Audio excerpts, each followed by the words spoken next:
je suis la présidente de l'association L'Heureux à vélo. Et du coup, Céline va animer cette table ronde sur ce plan vélo national qui nous interpelle beaucoup et pour lequel on se pose beaucoup de questions et on se dit qu'il faut être vraiment très au courant pour pouvoir peut-être en profiter, enfin profiter le terme n'est peut-être pas exact, mais pas louper les étapes. Voilà. Donc il faut que nous puissions y voir clair. Et je remercie toutes les personnes qui sont ici présentes. D'abord les différents intervenants pour la table ronde et puis les spectateurs et les citoyens acteurs actifs. Merci. Alors bonjour tout le monde. Donc moi je suis également membre de l'association L'Heureux à vélo. Donc c'est une association qui a été créée il y a 5 ans. Donc nous en sommes à notre 4e forum discussion. Les années précédentes, on avait séparé l'AG, qu'on faisait un soir de la semaine. Cette année, on va faire à suivre. Donc le but de l'association, enfin, je pense que vous vous en doutez un petit peu, c'est d'encourager la pratique du vélo au quotidien comme moyen de déplacement à part entière. Donc pour cet après-midi, donc on a une table ronde qui va donc être enchaînée par l'Assemblée Générale à 16h. Alors on espère en fonction du temps, mais il y aura un petit battement entre le forum discussion et l'Assemblée Générale pour les adhérents qui n'auraient pas encore signé puissent le faire et marger. Pour ceux qui n'auraient pas encore adhéré, ils peuvent encore adhérer. Voilà. Et puis ensuite, on vous propose à 18h, donc on doit vraiment quitter les lieux à 18h parce qu'il y a une autre activité ensuite dans cet auditorium. Mais on vous propose un pot dans une autre salle qui est vraiment pas loin. Il y aura un tirage au sort de l'eau, surprise, on t'expliquera peut-être pourquoi un peu plus tard. Et puis on a un de nos adhérents qui est dans la salle d'ailleurs, Jean-Pierre Lamour, qui nous parlera un petit peu de son voyage à vélo sur la haute route du Pamir au Tadjikistan. Donc comment ça va se dérouler pour le forum discussion? Donc, moi je vais commencer par vous présenter le plan national vélo pour que tout le monde ait une idée globale de ce dont on parle, de quoi il s'agit. Ensuite, je poserai une question à chaque intervenant qui auront pour consigne de répondre de manière concise en 3 minutes pour qu'on ait ensuite du temps pour les questions avec la salle. Voilà, donc ça sera une discussion, peut-être un débat. Je voulais remettre un petit peu cette photo, c'est un peu les mots-clés de l'association. Quand on a créé l'association, on s'est dit c'est quoi nos valeurs, qu'est-ce qu'on a envie de faire. Donc voilà, il y a les différents mots-clés, la convivialité qui est aussi très importante pour nous. Et puis voilà, donc pour avoir aussi des discussions et des débats dans un climat de convivialité et de respect des uns des autres. Alors, le plan national vélo, donc je le présente tel quel, tel qu'il a été présenté par le gouvernement mi-septembre. Donc l'objectif de ce plan, c'est de tripler la part du vélo dans les déplacements quotidiens. On est à l'heure actuelle en France péniblement à 3%. L'idée, c'est de passer à 9% donc en part modale en 2024. On a quelques références sur d'autres pays, donc les Pays-Bas et les champions. La moyenne de l'UE, 7%. 10% à Strasbourg, qui est la ville où il y a le plus de personnes en France qui utilisent le vélo. Et 4% au niveau de Rennes, ce qui est assez peu, mais par rapport à d'autres villes, c'est pas non plus en bas du classement.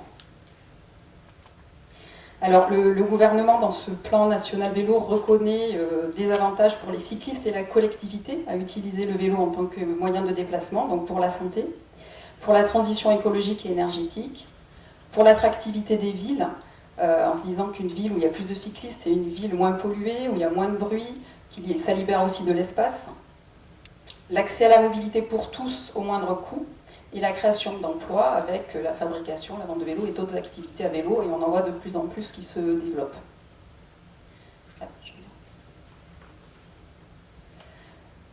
Donc il y a des freins à l'usage du vélo qui sont rappelés dans ce document, et c'est à partir de ces freins que 4 axes ont été mis en place.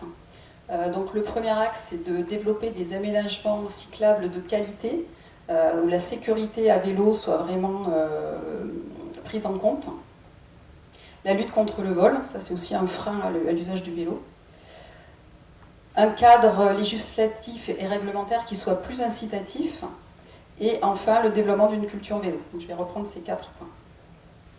Donc sur la sécurité routière, c'est un peu une liste à la Prévert, mais on va quand même la regarder. Donc l'amélioration de la visibilité au passage piéton, la réalisation de sas vélo au feu, donc quand une voiture s'arrête au feu, qui est la place devant pour que le vélo se positionne, le développement des doubles sens cyclables, on pourra peut-être en reparler, l'autorisation pour les cyclistes de porter des dispositifs d'éclairage non éblouissants, l'autorisation de circuler à 2 vélos de front sans obligation de se rabattre dans les zones de circulation apaisées, la prescription pour les poids lourds d'équipements d'avertissement de la présence d'usagers vulnérables.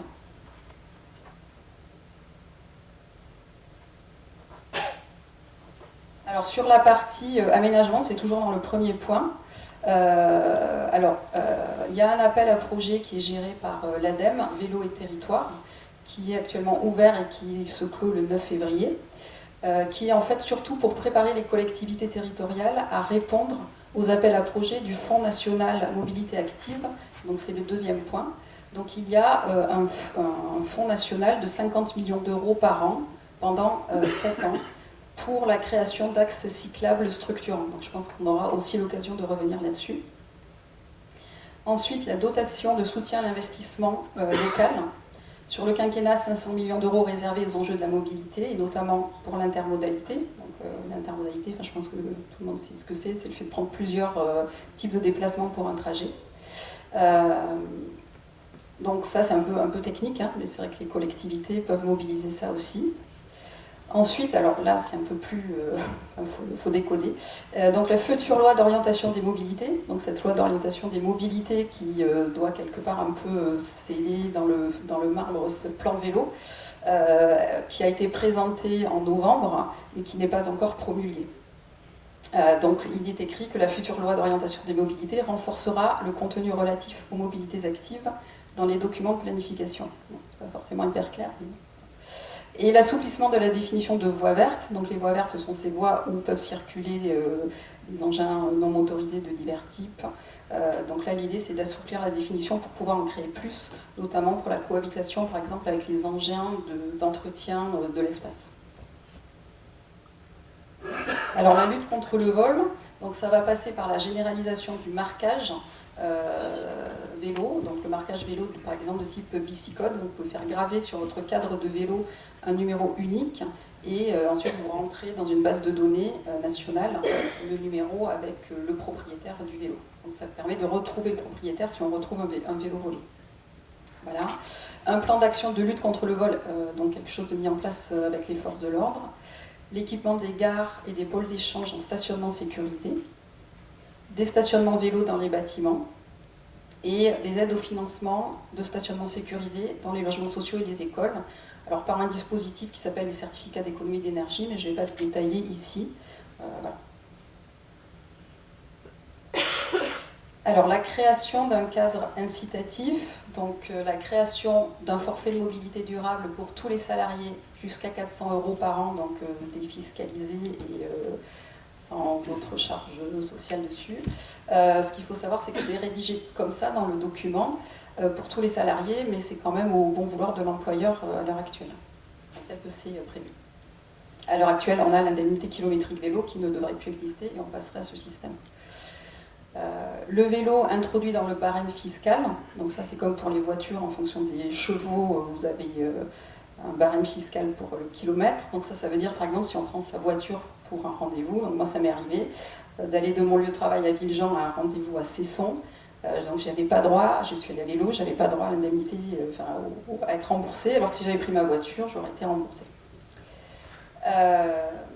Le soutien à l'achat de vélos à assistance électrique, le soutien à la mise à disposition d'une flotte de vélos par les entreprises et la publication d'une norme NF pour les vélos utilitaires. Donc là pareil, je ne vais pas rentrer trop dans les détails.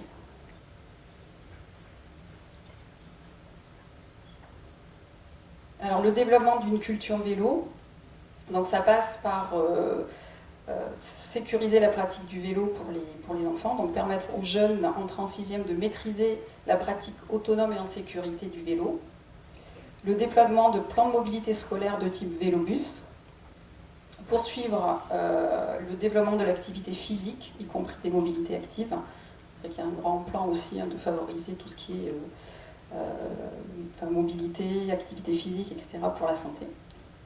Et l'organisation territoriale de la mobilité.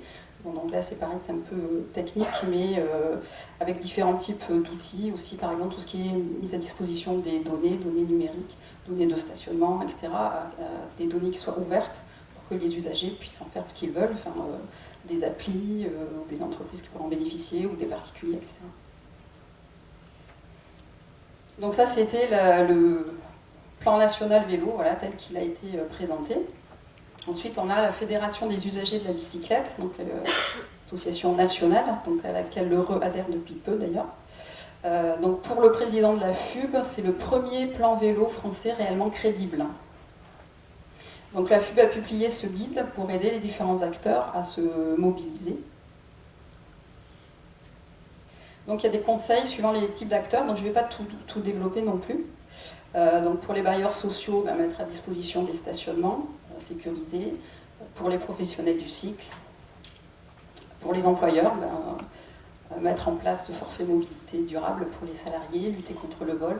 Pour les responsables d'établissements scolaires, avec toute la partie savoir rouler, apprentissage de la circulation à vélo pour les enfants. Ce plan national vélo, on en a quelques-uns en consultation, s'il y en a qui sont intéressés ou qui peuvent les avoir. Alors on va s'arrêter un peu plus sur ces diapositives, puisqu'on a ici des représentants des collectivités, et que notre forum, c'était aussi pour voir les retombées de ce plan sur l'Heureux, sur la métropole et sur l'Heureux. Donc impliquer les usagers ou les associations locales, donc je crois que les assos locales n'attendent pas d'être sollicitées pour le faire. Merci d'être là. Mais en même temps, quand il y a ce... ok,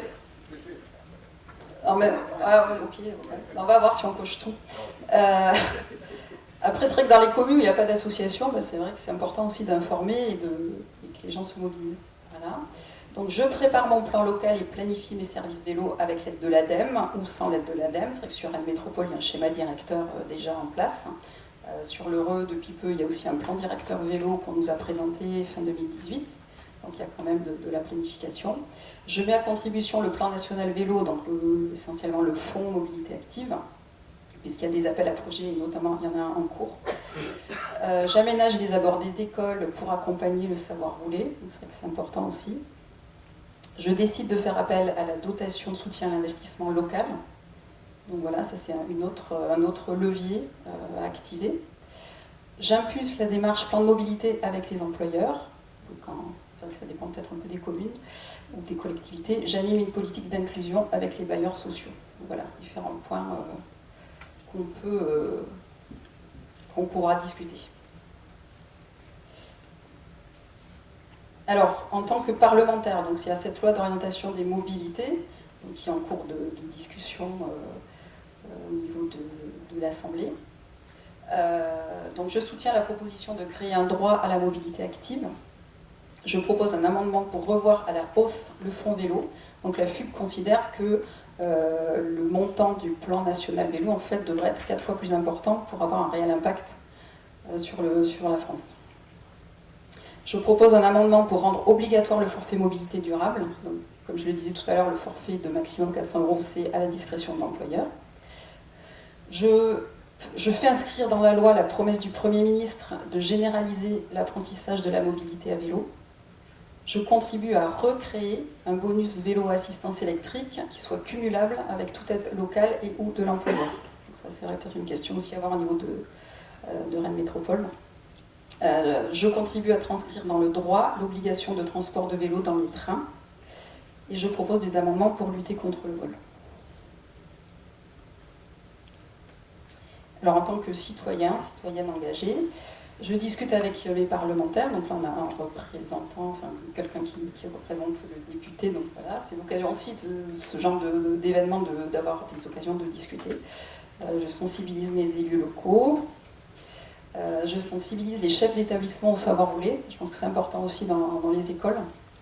Je discute avec les employeurs, avec mon employeur, et je lutte contre le vol et le recel de vélos en essayant de ne pas acheter des vélos qui ont été volés, enfin si on peut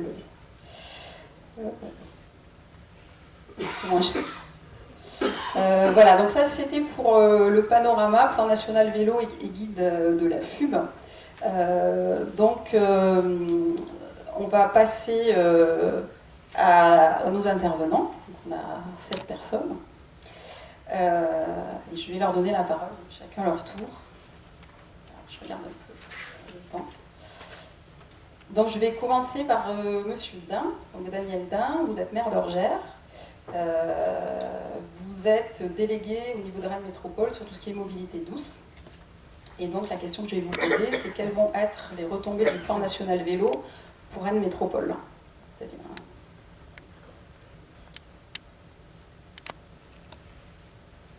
Oui, bonjour à tous.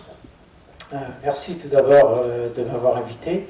Alors, avant de répondre à votre question, je siège dans le conseil d'administration de l'association des clubs Villes Cyclables sur Paris, et dont Rennes Métropole et la ville de Rennes, d'ailleurs, sont adhérents.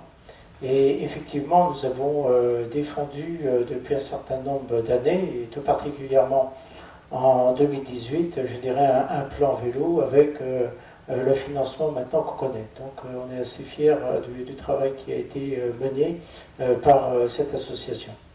Alors maintenant, comment ça va se décliner au niveau territorial et plus précisément sur le territoire de Rennes Métropole? Eh bien, dans un premier temps, la priorité, c'est de concourir à l'appel, et c'est ce que nous allons faire pour justement financer ou contribuer au financement du réseau plan express vélo sur le territoire de Rennes Métropole, qui a été arrêté dans le cadre de notre plan de déplacement urbain. Et ce réseau a fait l'objet de longues discussions, puisqu'il a pris sa source sur la ville-centre, la ville de Rennes, et puis il s'est prolongé sur les villes de première couronne. Donc c'est un plan réseau express qui dépasse la ville-centre, et en le prolongeant sur les villes de première couronne, on tombe obligatoirement sur des difficultés, ou une difficulté majeure, c'est de traverser les grands axes routiers, et plus particulièrement la rocade. Donc traverser cet axe routier génère obligatoirement des infrastructures lourdes pour mettre en place le plan vélo express. Donc c'est la raison pour laquelle nous allons bien entendu mettre en priorité notre demande pour financer en partie ces grosses infrastructures pour développer le vélo au-delà de la ville-centre. D'accord. Je vous remercie. Donc c'est vrai qu'effectivement le réseau express vélo arrive sur l'Heureux par la rue de Rennes, et voilà, et ça jusqu'à l'entrée du Reux, et voilà, ensuite il faut voir comment on peut faire. Et il y a effectivement alors, la traversée de la route de l'Orient pour nous qui doit être sécurisée, et c'est pas un point très facile. Est-ce qu'il y a, juste très rapidement, est-ce qu'il y a d'autres points qui vous semblent importants dans ce plan national vélo? Oui, il y a un point qui est important, parce que là on parle d'infrastructure, donc ça a été souligné tout à l'heure, donc c'est effectivement, je partage, et c'est très important. Mais il y a aussi le volet apprentissage et pédagogie, ça a été rappelé tout à l'heure. Force est de constater qu'aujourd'hui on pratique un peu plus le vélo et la marche aussi. Mais l'apprentissage doit se faire dès le plus jeune âge, et c'est pour ça que dès l'école élémentaire, moi je souhaite que les enfants, au même titre que la natation, quittent l'école élémentaire avec un certificat de pratique vélo sur le domaine public. Donc là, j'invite toutes les communes à adhérer à ce dispositif qui est porté par Rennes Métropole, pour faire en sorte que l'association Roison Mobility ait la possibilité eh bien, d'assurer cet apprentissage vélo en école élémentaire. Et ça permet de sécuriser les parents, parce que les parents ont toujours peur de laisser, comme on en a parlé tout à l'heure, leur enfant pratiquer le vélo sur le domaine public. Et puis deux, ça permet aussi aux enfants de respecter le code de la route sur l'utilisation du vélo. Merci. C'est vrai en effet que sur tout ce qui est apprentissage, donc nous on a prévu une action dans l'année sur justement accompagner les enfants dans l'apprentissage du vélo, mais c'est vrai que c'est bien que ce ne soit pas que le fait aussi de l'association et que ce soit un peu plus massif sur ces actions-là. Voilà. Donc je vais donner la parole à Guillaume Porcher. Donc Guillaume Porcher de Rennes Métropole également. Donc vous n'êtes pas élu, vous êtes un chargé de mission sur tout ce qui est mobilité urbaine, c'est bien ça? Oui. Et donc la question que je voulais vous poser, c'est quel levier activer de ce plan vélo pour avoir des retombées concrètes heureux. C'est vrai qu'on a parlé donc, de ce réseau Express Vélo qui juste arrive heureux. Et ensuite, il y a l'heureux. Nous, on aimerait que ça accélère, que ça intensifie tout ce qui est aménagement vélo. Il y a la voirie qui est de la compétence de Rennes Métropole. Il y a des parties donc, du schéma directeur vélo d'Ureux qui sont sur la partie Rennes Métropole et d'autres non. Comment est-ce qu'on peut, au niveau d'Ureux, aussi bénéficier du plan national vélo? Oui, alors j'avais prévu de m'aider d'un petit support, mais il n'est pas indispensable. Je vais à nouveau à mon tour parler du réseau Express Vélo. Pourquoi? Parce que pour les leviers à activer, ou du moins comment bénéficier des retombées de ce plan vélo, il y en a un immédiat ou à court terme qui semble être quand même une très grosse opportunité au regard de la lecture qu'on en fait nous maintenant, c'est l'appel à projet donc continuité cyclable qui vient d'être lancé, donc pour ceux d'entre vous qui n'auraient pas pris le temps de lire cet appel à projet, je vous invite à le faire, c'est assez facile à trouver en ligne. Très objectivement, nous on a pris le temps de le lire, enfin, l'ensemble des critères, c'est j'ose le terme, une véritable aubaine, alors il ne faut pas le dire trop fort parce que sinon... mais c'est une véritable aubaine pour la métropole dans le sens où tous les critères recherchés dans cet appel à projet sont cochés par le projet Réseau Express Vélo. Absolument tous, alors dans des proportions plus ou moins fortes, mais l'idée en quelques lignes, hein, donc c'est bien de soutenir, donc d'appuyer les collectivités locales, mais dans la mise en œuvre d'un projet qui existe, donc, enfin, du moins qui a déjà été élaboré, pour lequel il y a des besoins de financement complémentaires pour, entre autres, résoudre des problèmes de discontinuité d'aménagement causés par des grandes infrastructures, en particulier routières. Et ce projet-là, eh bien, effectivement, il a le mérite d'être donc, sur la totalité du territoire, même si en réalité, il ne va pas au-delà de ce qu'on appelle la seconde ceinture, donc c'est les villes desservies de la première couronne rennaise. Mais c'est quand même bien un projet métropolitain, donc il va bien au-delà de la ville de Rennes, qui vise à faire du vélo une vraie solution de mobilité du quotidien. Donc ça, c'est encore dans les objectifs de cet appel à projet. Bon, je ne vais pas tous les lister, mais très sincèrement, il répond à tous les critères recherchés. Donc nous, c'est évident qu'on va répondre, la métropole va répondre sur la base de ce projet et uniquement de ce projet-là pour la première échéance qui est le 15 avril. Et éventuellement, après échange avec les communes de la métropole, on pourrait imaginer déposer un second dossier avant la deuxième échéance qui est celle du 30 juin. Donc un dossier qui serait évidemment complémentaire. Mais là encore, je pense que si on regarde les critères précis de l'appel à projet, le deuxième dossier éventuel, il aura beaucoup de mal à être de meilleure qualité que le premier parce qu'il ne cochera pas toutes les cases. Tous les critères ne seront pas respectés. Il y a effectivement des discontinuités qui existent aujourd'hui pour relier des communes entre elles, mais avec des potentiels d'usage qui sont moins importants qu'entre Rennes et les communes de la première couronne. Enfin, c'est assez facile à comprendre, hein, c'est des questions de poids démographique. Et donc, avec des accès certes intéressants à des équipements de type intercommunaux, mais sur lesquels on aura, je pense, plus de mal à faire la démonstration qu'avec plus de moyens et des infrastructures de meilleure qualité, on peut réellement inverser la donne et changer la donne sur la perception et la place qu'aurait le vélo sur ces déplacements-là.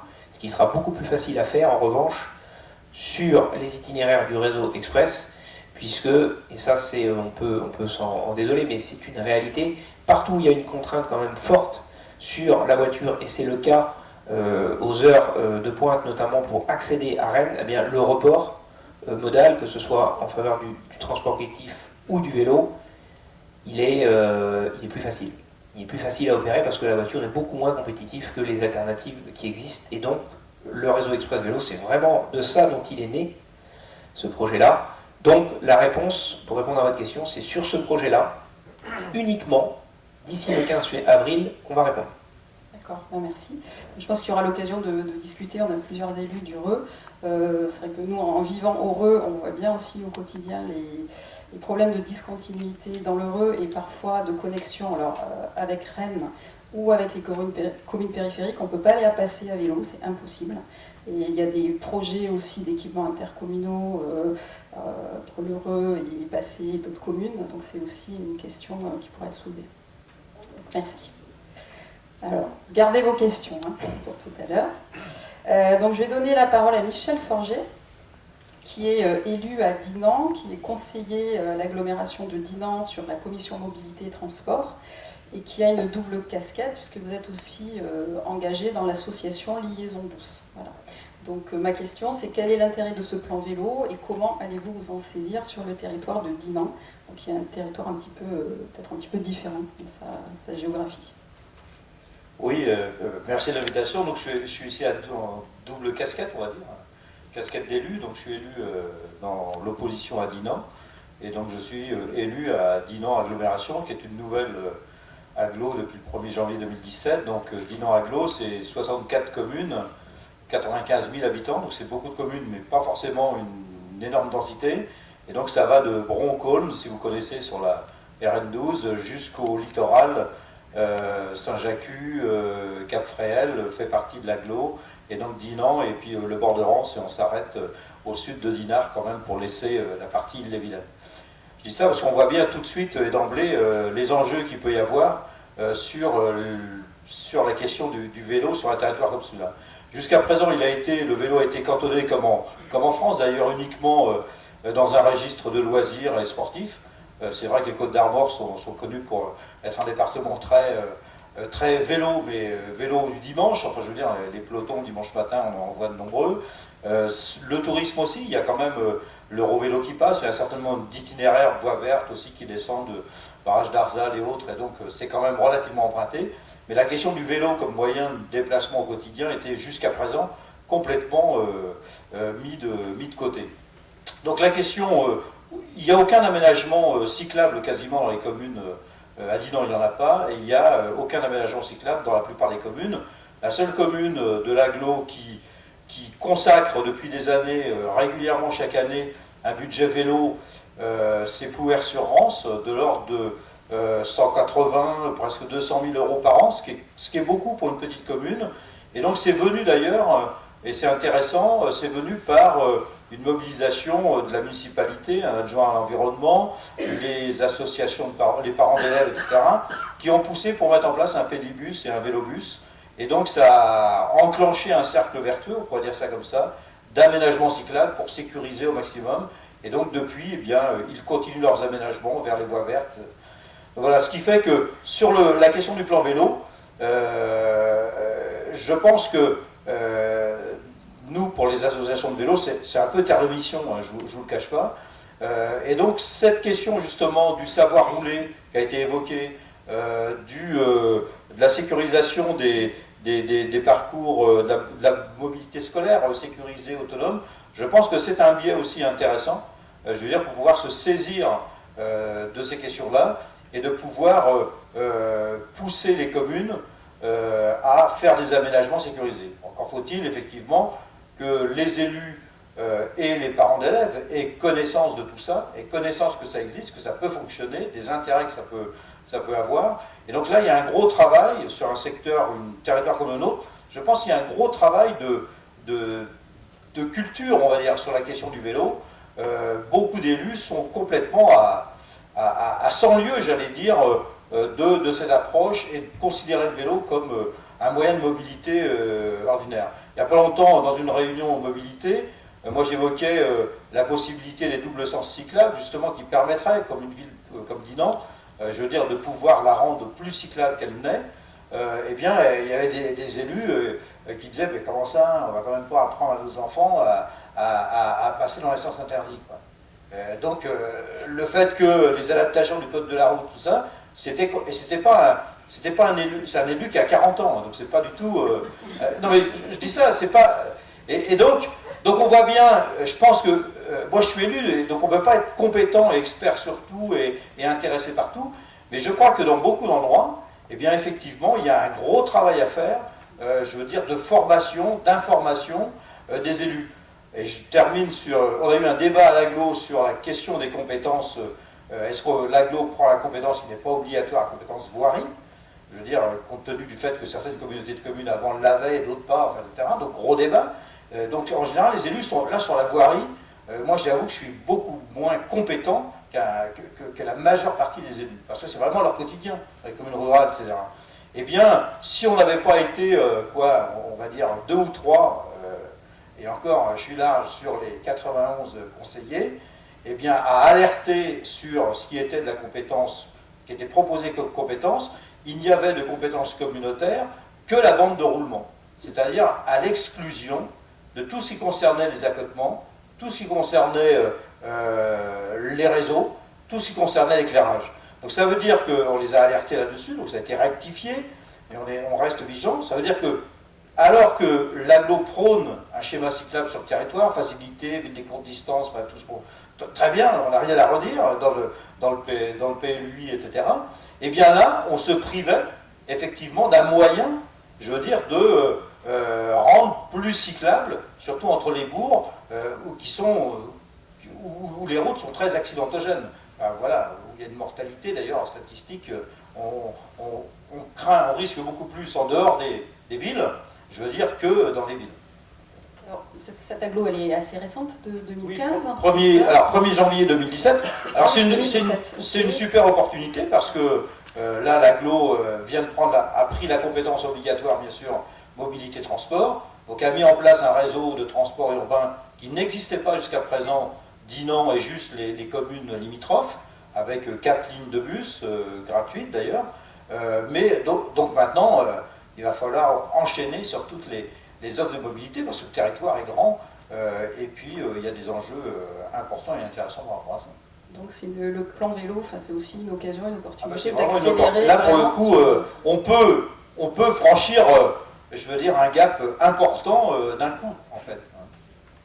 Donc, merci. Alors, je vais donner la parole à Alain Duval. Donc vous remplacez Florian Bachelier, le député de la circonscription qui donc ne pouvait pas venir, Bachelier. Okay. Donc ma question c'était où en est la loi d'orientation des mobilités, un petit peu faire un petit point là-dessus, et puis que va faire le député par rapport à tous les leviers qui peuvent être activés, les amendements, etc. sur cette loi. Moi, je crois que vous l'avez dit de toute façon sur la loi a été présentée en novembre 2018 et en cours devrait être votée au premier semestre 2019. Le plan vélo fait partie de cette loi, mais un certain nombre d'actions ont déjà été inscrites au budget 2019, donc la loi ne fera que valider des choses qui peuvent être faites dans le plan vélo. Est-ce qu'elle peut aller un peu plus loin d'ailleurs que... Alors sur les compétences des différents députés, et effectivement sur la CERCO 8, c'est donc Florian qui est député, mais il est dans les commissions sur la défense. Par contre, il y a un autre député sur l'île-Vilaine qui est plus sur le développement durable, et on peut aussi effectivement, mon rôle vers Florian, c'est d'activer plutôt ces députés, voire cabinet des ministres. Donc ce qu'on peut faire, et c'est pour ça que je suis là, je vous remercie aussi d'avoir pensé et nous inviter, c'est qu'effectivement récupérer un certain nombre d'éléments qu'on pourrait les associations pourraient rédiger, et effectivement voir comment on peut appuyer soit auprès de Florian, soit auprès de Laurence Manner-Méniori, qui est celle la plus compétente aujourd'hui, puisqu'elle travaille directement dans les commissions sur le développement durable. Ok, donc vous proposez de faire un peu la courroie de transmission entre nos différentes préoccupations et... Oui, tout à fait. Enfin, j'en ai discuté avec Florian hier, effectivement, c'est bien dans cette optique-là qu'on veut travailler. Ok, merci pour votre intervention. Alors, Sébastien Marek, donc de l'association Rayon d'Action sur Rennes et Rennes Métropole. Donc, vous n'êtes plus administrateur de Rayon d'Action, mais toujours membre de l'association. Ouais. Vous avez été longtemps, quelques années administrateur. Ouais, 3 ans. Donc la question c'est est-ce que ce plan vélo est satisfaisant et comment en tirer le meilleur de manière concrète et durable? Alors, moi je suis assez aligné personnellement sur la posture de la Fédération des usagers, la FUB, pour qui ce plan vélo est une énorme avancée. Déjà, c'est une énorme avancée parce que c'est le premier plan vélo qui, pour reprendre l'expression fétiche du président de la FUB, est un plan vélo qui est assumé, qui est structuré et qui est financé. Et qui est transverse. Je peux revenir un peu là-dessus. C'est la première fois qu'un plan vélo est financé en France, en tout cas de façon aussi complète, aussi exhaustive, avec des priorités clairement définies. Même s'il ne faut pas oublier qu'il y a eu des embryons de politique cyclable nationale dans les années 70 en France. Il y a eu, suite au premier choc pétrolier, il y a eu plusieurs ordonnances, notamment des ministères de l'équipement de l'époque.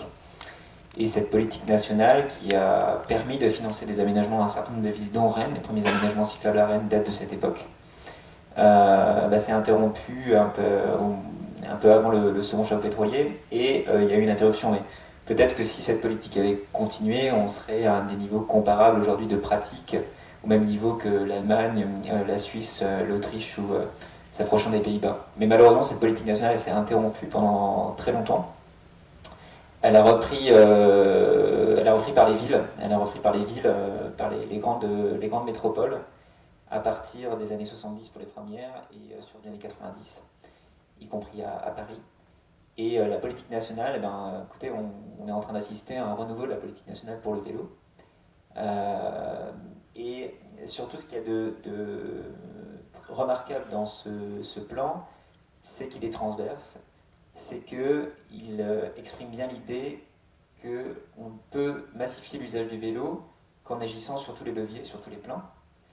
Le premier d'entre eux étant les aménagements, mais les aménagements étant une chose qui doit être complétée par une culture vélo, par des services appropriés, par des campagnes de communication, par la sensibilisation et l'apprentissage du vélo à l'école. Donc ça, c'est un plan qui, le plan vélo, sur ces aspects-là, aborde un peu tous ces plans-là. Peut-être la seule chose qui manque, à mon avis, c'est le côté prévention, changement, de modification des règles du code de la route pour conforter les pratiques des cyclistes et surtout empêcher le plus possible les comportements dangereux des automobilistes qui sont en fait un des premiers freins à la pratique. En matière d'aménagement, il y a des choses remarquables dans ce plan aussi. C'est par exemple, qui sont quasiment inédites et uniques en Europe, c'est la généralisation des doubles sens cyclables, y compris dans les rues à 50 km/h. De toute façon, on se dirige vers des villes à 30, progressivement mais sûrement. Et le plan vélo, normalement, la future loi de mobilité doit intégrer ça. Les doubles sens cyclables vont pouvoir être généralisés, y compris dans les rues à 50. Avec des séparateurs, ça va sans dire. Mais en tout cas, voilà, on est dans cette idée que le vélo doit être perméable. La vie doit être perméable au vélo, et le vélo doit pouvoir s'insérer partout, de manière à faire un itinéraire du point A au point B le plus rapidement possible. Il y a aussi la généralisation des passages cyclistes au feu, des nouvelles expérimentations pour laisser des passages cyclistes au feu à gauche, etc. Donc voilà, il y a quand même des avancées notables. Et puis peut-être pour la FUB, ce qui qui met en valeur peut-être le plus la considération nouvelle qui est accordée au vélo en tant que mode de transport à part entière, c'est ce savoir rouler, cet apprentissage du vélo à l'école primaire, qui est en vigueur dans plusieurs pays d'Europe, notamment dans les Pays-Bas depuis les années 90, qui s'est complètement diffusé à l'ensemble de plusieurs pays européens, et qui en France est totalement nouvelle. Et pour la première fois, on va avoir une génération qui va comprendre que le vélo est un mode de transport pertinent et qu'il est légitime. Ça, c'est extrêmement important pour nous. Ce plan vélo apporte de la légitimité en fait à tous les acteurs qui défendent le vélo en France, dont les associations d'usagers mais pas que, et qui apporte aussi du crédit vis-à-vis des automobilistes qui sont encore qui forment la majorité des gens aujourd'hui. La majorité des gens qui vont au travail le font en voiture. Donc c'est extrêmement important que le vélo soit crédibilisé auprès de cette population. Merci pour cette intervention. Nicolas Vigneron, membre d'une association sur Béton, donc Vélo, Boulot, Bravo, Béton. Donc Béton est une commune périphérique de Rennes Métropole, comme l'Heureux. Comment votre association va-t-elle se mobiliser par rapport à ce plan vélo? Alors nous, on est une association de bus cyclistes, donc moi je me considère un peu dans la case, donc on est content que les politiques soient mis à contribution dans ce plan vélo qui est ambitieux, et nous on est plus côté citoyen d'aller voir les politiques pour suggérer des idées, et puis faire vivre aussi ce plan vélo, le faire connaître. La plupart des gens ne connaissent pas ces actions qui sont quand même... qui vont au-delà de ce qu'on pouvait même imaginer il y a quelques années. Là, on voit plan vélo 2020 à Rennes, et puis là, plan national 2024. Bon, pour les usagers du vélo, c'est enfin une bonne nouvelle. Ce qu'on voudrait, c'est que, comme ça a été évoqué, là, on a la bonne surprise de voir venir le plan réseau Vélo Express. Donc nous, à Béton, on est une première commune, un peu comme Moreux. On rêve de montrer aux gens que prendre le vélo c'est du plaisir et qu'on va très vite rejoindre la ville de Rennes, là où les gens vont plutôt nous regarder avec des grands yeux en disant « Ah mon pauvre gars, tu prends un vélo pour aller à Rennes, ça doit être dur ». Donc moi je suis content, je dis « Ben non, regardez, on va bientôt avoir le réseau Vélo Express là, qui arrive ». Et puis par exemple le tourne à droite des feux rouges, moi je considère que c'est une partie de plaisir quand on a des voitures qui sont embouteillées et que nous, de plein droit, avant on brûlait le feu rouge, et là devant tout le monde on dit regardez, j'ai le tourne à droite, j'ai le droit de tourner, excusez-moi. Donc officiellement, voilà, on prend du plaisir, et moi ce que je veux c'est que les enfants, donc moi mes enfants par exemple, le fait d'avoir pris le vélo pour aller à l'école, j'espère que plus tard quand ils choisiront une maison, ils vont aussi dire tiens, est-ce que je peux aller au travail à vélo, ou est-ce que je peux y aller en train, ou est-ce que je peux y aller en bus. Parce qu'ils vont se dire, quand j'étais jeune, j'aimais bien aller en vélo à l'école, et pas aller me mettre, je sais pas, très très loin de la ville, en me disant c'est moins cher, mais après, tous les jours, se dire, mince, si j'avais su, je peux pas prendre le vélo comme mon père. Et le dernier point, c'est de travailler aussi sur, au niveau local. Hein. Donc c'est vraiment, moi, je suis content que les politiques soient dans cette action, et que du coup je me dis que je vais avoir la porte un peu plus ouverte pour aller discuter avec eux en leur disant bon, il y a quand même un plan national, est-ce qu'il ne serait pas possible de, là il y a peut-être quelque chose à faire, notamment avec le plan réseau Vélo Express. Alors moi je pense par exemple à des choses très très bêtes, hein.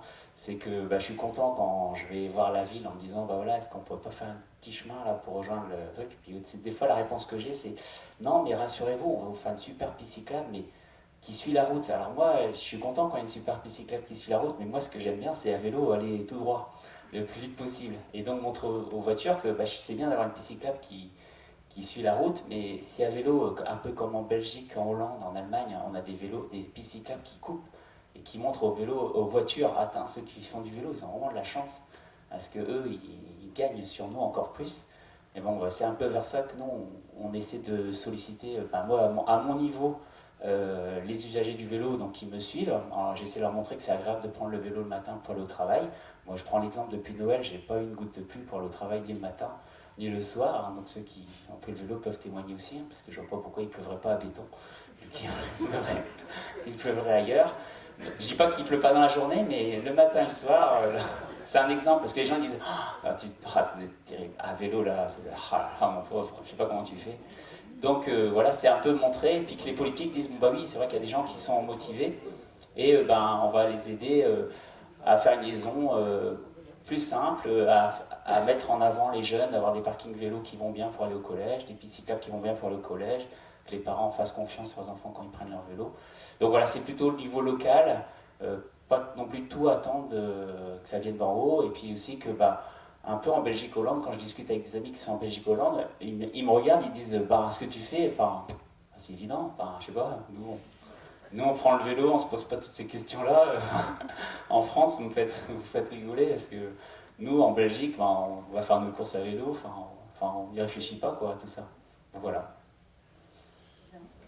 Merci beaucoup pour cette intervention. Donc notre dernier intervenant, donc Guy Baudel, vous êtes géographe à l'Université de Rennes 2. Donc on vous a déjà invité pour une conférence il y a 2-3 ans sur le modèle néerlandais, justement, que vous connaissez bien. Donc ma question, c'est que pensez-vous de ce plan national vélo et est-il crédible? Oui, très bonne question. Merci de votre invitation. Alors je partage le point de vue de l'association, comme celui de la FUB, à savoir qu'effectivement ce plan marque un progrès pour les raisons qu'a bien indiqué Sébastien Marek et qui ont été rappelées en introduction. Et ce progrès, il est dû en partie à la participation des associations et notamment de la FUB, qui a été donc partie prenante de ce plan vélo FUB noté. Alors, en même temps, ce n'est pas le premier plan vélo, sans remonter jusqu'aux années 70, c'est au moins le 4e plan vélo. Ce qui veut dire que les plans vélo ne sont pas toujours suivis d'effets significatifs en réalité. Alors, c'est un plan qui est très ambitieux aussi en termes de part modale, ça a été rappelé tout à l'heure, passer à 9% de part modale, c'est quand même très volontariste en termes d'objectifs. J'observe toutefois que ça l'est beaucoup moins en termes financiers. 50 millions d'euros par an pour toute la France en cofinancement. J'entends bien, vous allez y mettre votre part. J'ai regardé, 50 millions d'euros, c'est le coût de 3 km de voies express en race campagne. Sans parler de travaux routiers, là où le foncier est cher, en ville. Donc, relativisons les choses quand même. Dans les arbitrages financiers au niveau national entre le vélo et d'autres modes de transport, on est encore loin de l'équilibre. Alors, en termes d'indemnité, ça a été évoqué aussi, c'est intéressant puisque je note que l'indemnité kilométrique est facultative pour les entreprises. Bon, on a abandonné la prime pour l'instant au vélo électrique, donc je tourne vers le monsieur qui représente notre parlementaire, alors que le vélo électrique, c'est prouvé par les travaux scientifiques. C'est le seul moyen, monsieur, c'est le seul moyen qui fait la démonstration qu'on peut transformer un automobiliste en autre chose qu'un automobiliste solo, c'est-à-dire qui conduit tout seul ses voitures. Il ne prendra pas le transport en commun. Les transports en commun, c'est essentiellement, sauf exception, région parisienne, parce que là, effectivement, c'est tellement encombré, c'est essentiellement une population captive. C'est des gens qui n'ont pas le choix pour diverses raisons. 95% des clients du transport en commun. Alors que le vélo électrique, c'est valorisant socialement, on n'a pas l'impression de perdre son statut d'automobiliste, il y a toute la dimension symbolique que vous avez évoquée à l'instant, et donc c'est très important, et malheureusement ce mode n'est pas vraiment évoqué dans le plan vélo, et pas vraiment non plus dans le projet de loi sur la mobilité, c'est dommage. Il y a un des parlementaires aussi qui avait fait voter un amendement aussi pour que la prime à la casse puisse permettre aussi d'être utilisée pour acheter un vélo. C'est mon cas, j'ai une vieille voiture de 26 ans, je n'ai pas envie de racheter une voiture et je ne peux pas bénéficier de prime pour acheter un vélo électrique, ça ne sera pas 1000 euros bien sûr, mais au moins une prime de 200 euros, pourquoi pas je mets ma voiture à la casse pour 200 euros et je peux m'acheter un vélo électrique avec. Et puis on passe complètement à côté de l'intermodalité à travers ce dispositif de prime, puisque, on l'a dit un peu vite, mais c'est soit la prime à la mobilité parce que je me rends au travail en vélo, soit la prise en charge telle qu'elle est actuellement en vigueur de la moitié de votre carte de transport. C'est l'un ou l'autre. C'est quand même incroyable qu'on ne puisse pas combiner les deux, alors qu'aux Pays-Bas, par exemple, 44% des gens qui vont à la gare en vélo, qui vont à la gare, le font en vélo. 44%. Donc il y a bien de l'intermodalité qui fonctionne. Et donc si on veut favoriser les déplacements, par exemple vous à Béton, monsieur, si vous voulez prendre le train, vous y allez en vélo, et après vous à la gare de Béton et vous pouvez finir en train. Voilà.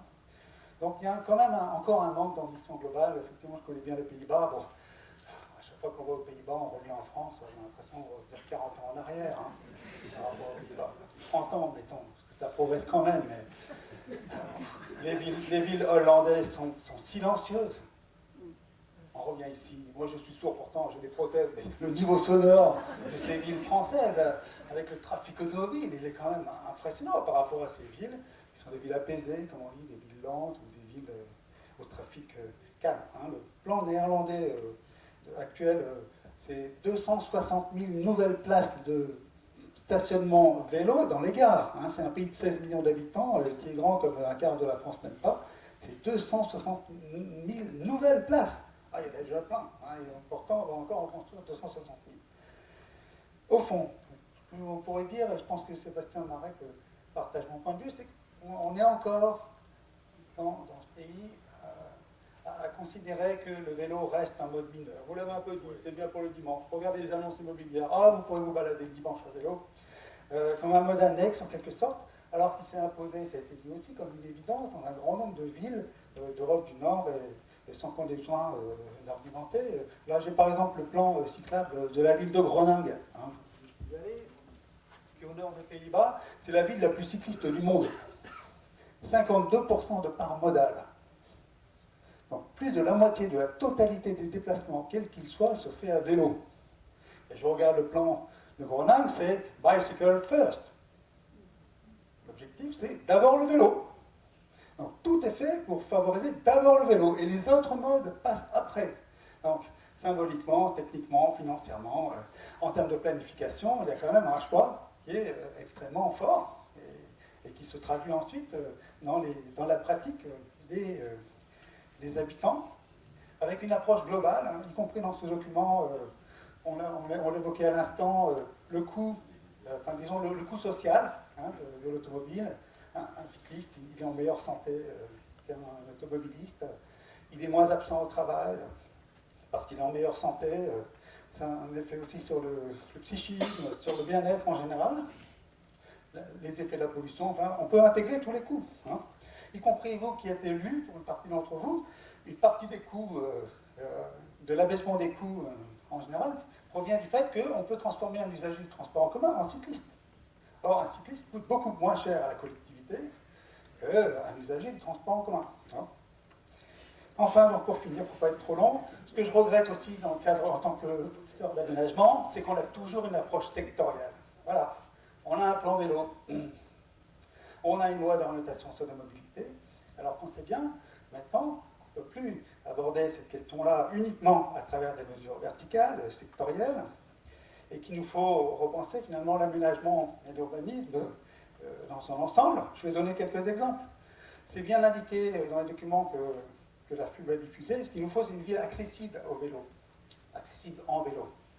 Comme on dit, une ville marchable. Il faut que les distances soient faisables à la marche, en marche, et faisable aussi en vélo. Or, qu'est-ce que je constate? Par exemple, vous avez quand même un certain nombre d'agglomérations, y compris en France aujourd'hui, qui délivrent des droits à construire plus élevés autour des gares. C'est-à-dire que si les promoteurs, publics, privés, sociaux, construisent, eh bien, ils auront le droit de construire plus de mètres carrés autour des gares. C'est ce qu'on appelle l'intensification urbaine, pour faire en sorte que les gens soient plus près de la gare, et puis ils ont prendre le train, y aller à vélo ou à pied, pour ensuite poursuivre leur trajet vers la ville-centre, hein, je parle du périurbain, en train. Les commerces, voilà, à passer, là j'ai été interviewé par un journaliste de Ouest France, sur le projet d'extension du centre commercial de Passé. Non. J'ai été voir un document d'urbanisme commercial. Alors là, 48 000 mètres carrés nouveaux vont être ouverts à Passé dans la ceinture verte pour ouvrir encore un nouveau centre commercial. Aux Pays-Bas, 30% des achats se font en vélo. Il n'y a aucun hypermarché aux Pays-Bas. Aucun hypermarché. Ça n'existe pas. Il y a quelques magasins périphériques pour les meubles, pour les concessionnaires automobiles et pour les jardineries, mais c'est tout. Les gens font leurs courses à vélo. Il y a le supermarché, le mini-market en bas de chez eux, et on n'a pas laissé donc s'éloigner le commerce de l'habitat.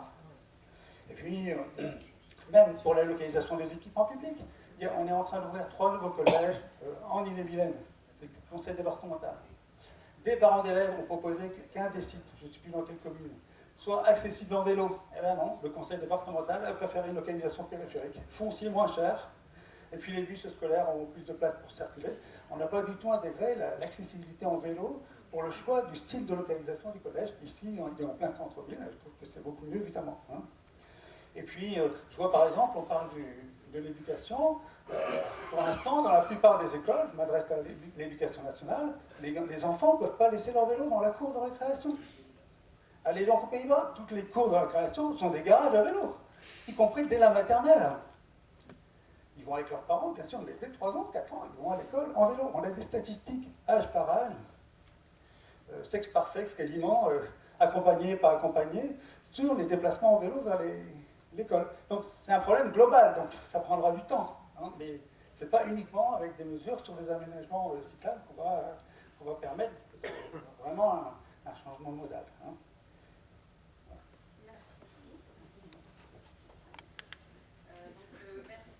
Merci beaucoup pour ces différentes interventions très complémentaires. Je pense du coup on a du temps pour les échanges et les questions. Donc il y a aussi des élus du RE qui sont devant, donc n'hésitez pas aussi si vous avez des questions. Monsieur le maire est présent mais doit partir très bientôt. Je ne sais pas si vous avez quelque chose à dire avant de nous quitter.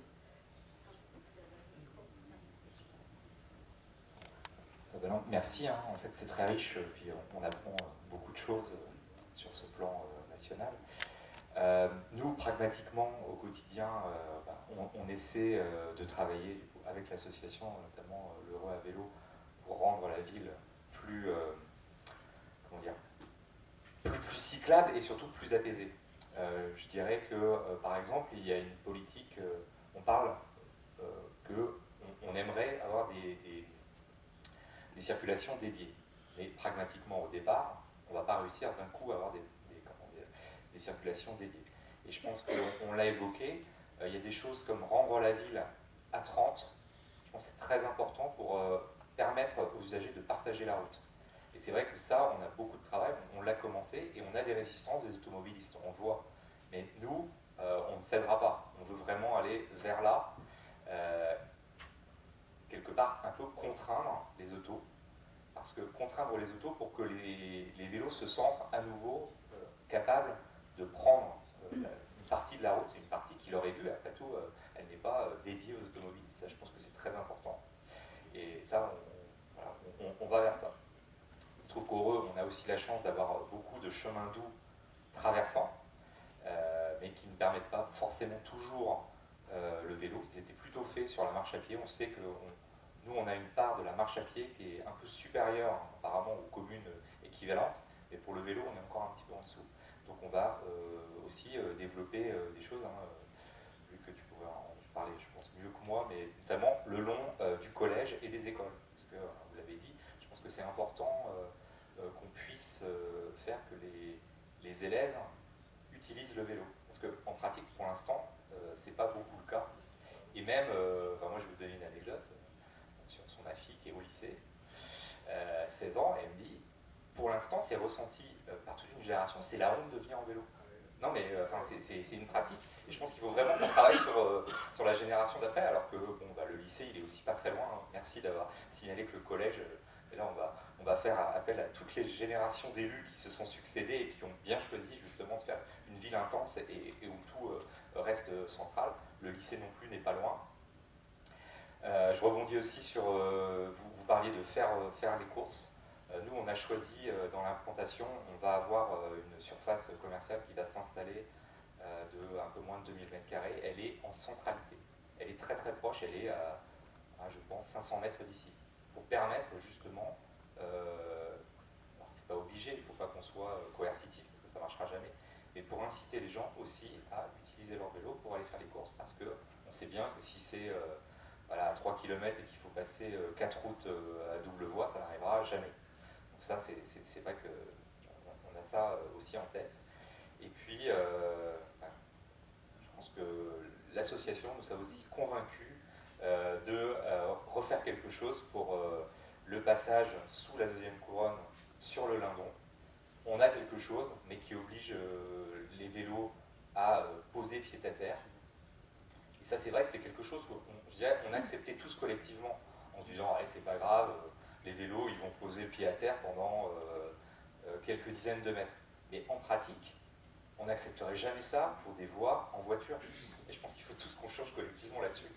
Parce qu'on n'accepterait jamais, oh c'est pas grave, la voiture, vous vous arrêtez puis vous la poussez pendant 40 mètres. Non mais c'est vrai, je pense que vraiment, il faut qu'on prenne ça à cœur. Donc voilà, nous, ce qu'on essaie de faire. Et puis, vous disiez, il faut sortir un peu de le vélo, c'est juste de la balade du dimanche. C'est pour ça aussi qu'on essaie, et on a repris des discussions très constructives avec l'INRA qui possède quand même pas mal de terres, pour qu'on puisse enfin aller de manière plus sécurisée d'Ureux à Vezins et de Vezins à Villejean. Et là, on crée aussi un autre itinéraire pour les cyclistes et notamment rejoindre un parc le relais qui permettrait la multimodalité, etc. Ouais, c'est très demandé. Et puis là, tout ça, on le fait. Donc, nous, on est convaincus, mais aussi, ce qui est bien, c'est que je pense que Rennes Métropole, dont on fait partie et on est actif, est convaincu aussi. Donc c'est qu'un travail vraiment commun pour tout cela. Donc voilà ce que je pouvais dire sur le haut, et je suis désolé, je vous quitte parce que justement je dois emmener ma fille quelque part. Elle y va pas en vélo, et donc c'est loin, c'est à passer. Là pour le coup, on peut pas, vous êtes d'accord. Donc voilà. C'est trop dangereux. Merci pour votre intervention. intervention. Et puis, de toute façon, s'il y a toute question sur l'euro, voilà, il y a plusieurs adjoints et adjointes, donc il n'y a pas de souci. Alors, je vois que M. Croc veut prendre la parole, le maire de Chavagne. Alors, non, je suis ex-maire de Chavagne, d'accord. Okay. Oui, parce que je me propose d'enchaîner, parce que c'est tout à fait dans le prolongement des propos que vient de tenir Michael, sur des questions globalement d'aménagement du territoire. Parce que j'ai la chance, moi, de succéder à pas mal d'élus au Pays de Rennes, et donc je préside le SCOT du Pays de Rennes, et vous parliez d'aménagement du territoire, et c'est assez difficile dans la mesure où pendant, en gros depuis l'avènement de la voiture, où on a tout conçu autour d'une voiture facile, qui était une évidence pour tout le monde. Et je pense que la France a été très loin là-dedans, aussi parce que c'était un pays très producteur de véhicules, avec une industrie tournée vers ça. Donc le retard qu'on a pris sur les questions de mobilité douce tient pour partie à ça, mais pas uniquement. Par contre, je pense qu'il y a des territoires qui se sont saisis de la question, et on a, je crois, la chance de faire partie de ces territoires qui se sont saisis de la question. Alors je ne dis pas qu'on est les seuls, parce que d'autres, et on pense évidemment à nos amis et collègues de Strasbourg, on sait que sur Grenoble, on sait que sur pas mal de territoires, ça bouge aussi beaucoup. Mais sur l'aménagement du territoire, moi je veux prolonger le propos de Michael, parce que parfois, et surtout en ce moment, et je vais revenir sur les propos de Guy Baudel, on est parfois mal compris. C'est-à-dire que lorsqu'on a une approche globale du territoire, en termes d'aménagement, et je ne vais pas vous faire la leçon, il faut souvent se projeter à 20 ans. Et les questions ne se règlent pas tout de suite.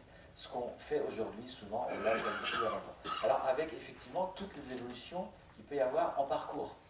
Mais une des préoccupations, notamment sur l'ouest rennais, était de ce déséquilibre est-ouest. Et donc un certain nombre de choix qui ont été faits et qu'on retrouve aujourd'hui dans le SCOT du Pays de Rennes, viennent plutôt à une analyse partagée d'un risque de déséquilibre est-ouest, et avec en gros les gens qui vont habiter à l'ouest et aller travailler à l'est, hein, pour faire court. Et avec les questions de mobilité qu'on connaît, et sans doute encore plus de pression sur l'ensemble des modes de mobilité, mais on pense essentiellement au transport public et à l'usage de la voiture. Donc c'est ces choix-là qui ont été faits dans les années 90 et qui ont planifié progressivement un certain nombre de réalisations, notamment de zones d'aménagement économique, avec en gros plus de 5000 emplois qui ont été créés à l'ouest de Rennes et qui, pour une bonne part, se seraient plutôt situés à l'est ou au sud. Alors je dis ça parce que, après, dans les choix d'utilisation de l'espace, notamment où construire des logements, dans le SCOT du Pays de Rennes, on a affirmé ce choix-là. C'est-à-dire que plus on est près des gares, plus on est près des centralités, plus la densité qu'on attend des promoteurs, etc., elle est fixée en dur dans le SCOT. Donc là, en particulier pour les gares, c'est en dur dans le SCOT. Donc on l'a installé dans notre programmation de manière à ce que justement ce ne soit pas un choix qui puisse être remis en question. Parce que là, on essaie de planifier dans les SCOT plutôt à 15-20 ans et que ça s'impose à l'ensemble des documents d'urbanisme à l'échelle du Pays de Rennes, qui est quand même les 3/4 du territoire vécu. Le territoire Alors, Rennes fait partie de ces villes qui rayonnent beaucoup, et le territoire vécu sur le département de l'Ille-et-Vilaine, c'est plus de 700 000 personnes, c'est 720 000 personnes. Ça veut dire que, en gros, 7 Brétiliens sur 10 ont leur relation au quotidien, domicile-travail, dans cet horizon-là. Donc l'idéal, sur les documents de planification, et on espère que le législateur ira de plus en plus vers ça. En tous les cas, moi je plaide pour de la planification à l'échelle du territoire vécu, de manière à ce qu'on puisse dire là, on a un destin partagé. Et je reviens sur la question du commerce, parce que c'est un des sujets, justement, où on montre que cette approche de prospection, de prospective et de réalisation concrète, elle peut être totalement cohérente. Moi, je plaide, et c'est inscrit aussi dans les documents de planification, à ce que tous les besoins courants puissent être satisfaits dans la centralité. Alors, c'est même au-delà d'une orientation du scope. Aujourd'hui, ça va être dans les 2 PLUI de Rennes Métropole et de Val-d'Ille-Aubigné. Ça veut dire qu'aujourd'hui, on a défini des périmètres de centralité où les choix d'implantation de commerce pour les besoins du quotidien ne pourront se faire que là. Hein, et c'est d'ores et déjà le cas. Donc, typiquement, le choix qui a été fait au Reux, c'est un dossier que je connais bien, il n'y avait pas d'autre implantation possible. En gros, plus question de mettre ça le long d'une route à grande circulation, comme ça se faisait encore il y a quelques années, et comme malheureusement on le voit encore dans certains territoires. Et puis après, il y a les besoins occasionnels et les besoins exceptionnels. Quand on achète un canapé, enfin les exemples que vous avez donnés, quand on achète une voiture, et là, où est-ce qu'on met ces équipements-là? Et c'est là où il y a un débat en ce moment, c'est d'abord, est-ce qu'on en a assez? Aujourd'hui, si on regarde sur le territoire vécu, c'est plus d'1 million de mètres carrés de commerce. Hein. Donc sans doute qu'on en a trop, sans doute qu'il y a des endroits parfois peu accessibles, notamment au transport public, notamment au mode doux, parce qu'on a le droit de venir acheter aussi une paire de chaussures ou un vêtement en mode doux. On n'est pas obligé de prendre sa voiture, donc ça veut dire qu'il faut que ce soit accessible.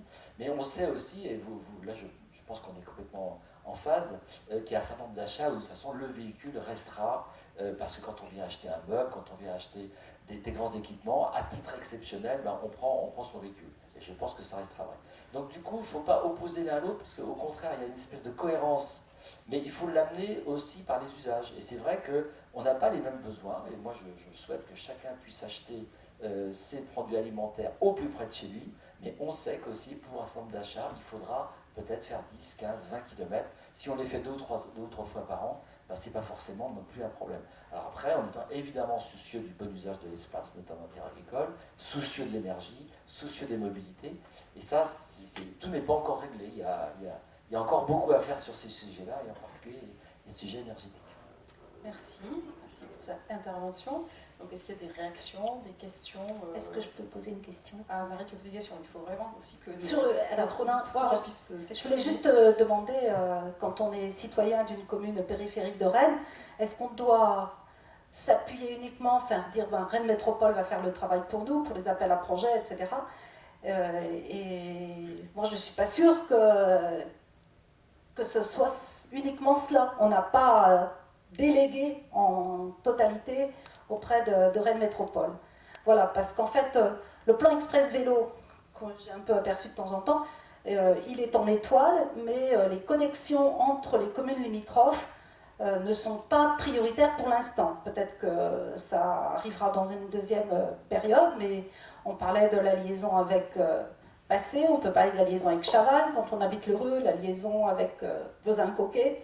Bon, Monsieur Boulou a parlé de la liaison avec Vezin-Coquet. Les seules liaisons, on veut dire, facilitées pour l'instant, c'est avec Mordel et avec l'Ermitage. Voilà. Donc, comment on fait finalement pour solliciter tous ces guichets? Alors, il y a plusieurs personnes. Je vais commencer par les citoyens, peut-être. Je vais donner.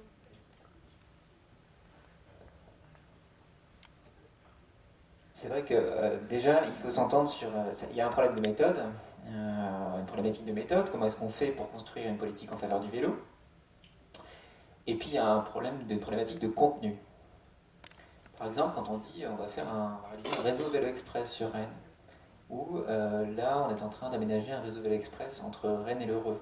Qu'est-ce qu'on entend par réseau vélo express vélo? Actuellement, c'est le grand flou. Moi, j'ai été administrateur pendant 3 ans et référent aménagement de l'association. Donc, on a travaillé avec la commission aménagement de Réunion d'Action, avec les élus, les techniciens, la cellule qui est très limitée pour l'instant. Il y a aussi un problème de personnel et de compétences parce que les cellules vélo au sein des villes sont malheureusement trop faibles.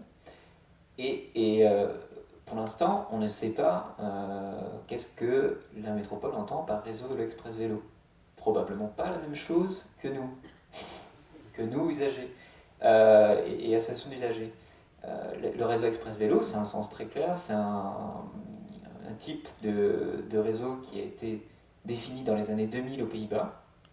Ça vient des Pays-Bas, c'est indubitable, qui est en train de s'exporter partout, jusqu'en Amérique du Nord, jusqu'en Australie. On s'inspire de ce qui se fait aux Pays-Bas maintenant, et puis au Danemark, etc. Et le réseau Vélo Express a un sens très clair. Vous avez des principes de base qui sont le site propre, la lisibilité du réseau, un jalonnement clair. Je vous assure que pour venir de Rennes au Reux, je suis venu tout à l'heure sous la pluie, à moins de connaître les lieux, vous perdez. Et il y a quelques panneaux qui ont été rajoutés, mais enfin, vous ne pouvez pas correctement aller au Reux à vélo, actuellement. Donc il y a eu des changements qui ont été faits sur le chemin de halage de la Vilaine, mais actuellement, on peut pas appeler ça un réseau Vélo Express. Donc voilà. Et après, sur le problème de la méthodologie, il faut qu'il y ait ce qu'on appelle, alors c'est un mot à la mode chez les élus, une co-construction. Alors, on entend beaucoup parler de co-construction, et dans les faits, la co-construction, bah, vous arrivez à une réunion, et moi, je découvre que Rennes Métropole va candidater au fonds mobilité, enfin, va candidater bien sûr au fonds mobilité active sur les fonds vélo, pardon, premier appel à projet sur les coupures, le traitement des coupures urbaines. On est ravis de la prendre, mais peut-être qu'il serait intéressant que les principaux intéressés, c'est-à-dire les usagers, soient consultés pour savoir quel dossier déposer, comment on va le faire, qu'est-ce qu'on va mettre dedans. Vous voyez ? C'est des choses qui peuvent relever de l'ordre de l'évidence, mais qui ne sont pas du tout évidentes aujourd'hui dans les pratiques des villes. Il y a des villes où ça se passe de manière beaucoup plus coordonnée. J'ai en tête Grenoble et Strasbourg, où vous avez par exemple tout ce qui est du réseau Vélo Express pour ce dossier-là. Vous avez quelque chose qui ressemble beaucoup plus à ce qui se fait dans les pays du Nord, avec des améliorations possibles, c'est sûr. Mais enfin, je vois ce qui se fait à Grenoble en ce moment, là, vers la périphérie, vers Mélan, vers la première couronne de Grenoble. On est plus près du standard néerlandais que ce qu'on nous a bien voulu nous montrer pour l'Eureux, quoi, pour citer cet exemple précis. Merci. Peut-être un commentaire ou un droit de réponse de Rennes Métropole. Alors, juste sur la co-construction, donc tout à l'heure c'était peut-être pas très clair, en gros ce qu'il faut comprendre c'est que sur le deuxième, enfin il y a deux échéances hein, sur ce premier appel à projet pointu cyclable, 15 avril, ça va venir très vite, et 30 juin. Donc nous, on en a pris connaissance comme tout le monde fin d'année dernière, puisque le communiqué de presse il date de mi-décembre. On s'est réunis à plusieurs collègues fin décembre, pile entre Noël et le 1er de l'an, vous voyez, tout le monde était en vacances.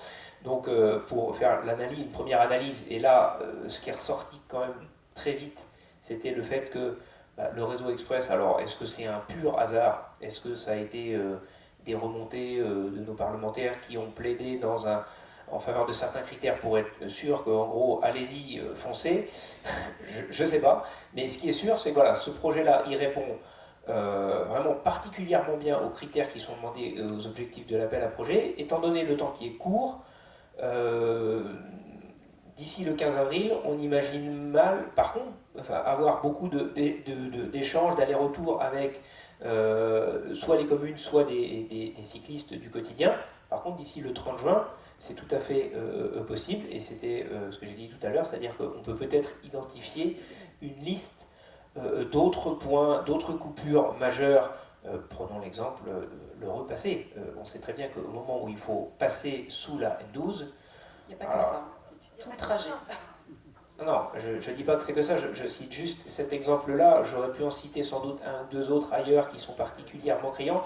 Il se trouve que celui-ci, quand même, pour assez bien connaître le territoire, le passage sous la N12, lorsque l'on vient, il me semble que c'est quand on vient de l'Eureux, ou enfin plus exactement, quand on est passé une première fois par l'Ermitage, et donc l'Ermitage passé, au moment où vous passez, voilà, il n'y a pas de place. Il n'y a pas de place, donc on ne peut même pas aménager comme on a pu le faire à d'autres endroits, serrer un peu la voie. Le passage, il a été dimensionné à une époque où il n'y en avait que pour la voiture, absolument que pour la voiture.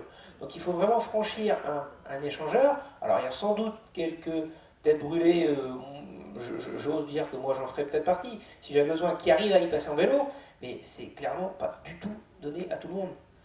Et donc ces points-là, si on veut être sûr qu'ils soient cyclables, c'est l'occasion de bénéficier de cet appel à projet, parce que là, honnêtement, si demain il doit y avoir quelque chose à cet endroit-là, c'est quelque chose qui va coûter très cher.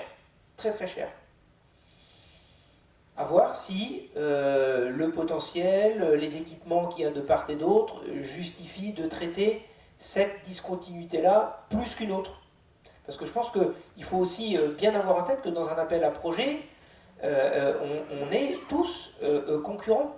C'est-à-dire que tous les autres dossiers qui vont être déposés, et donc meilleur notre dossier il est, plus il a de chances d'être retenu.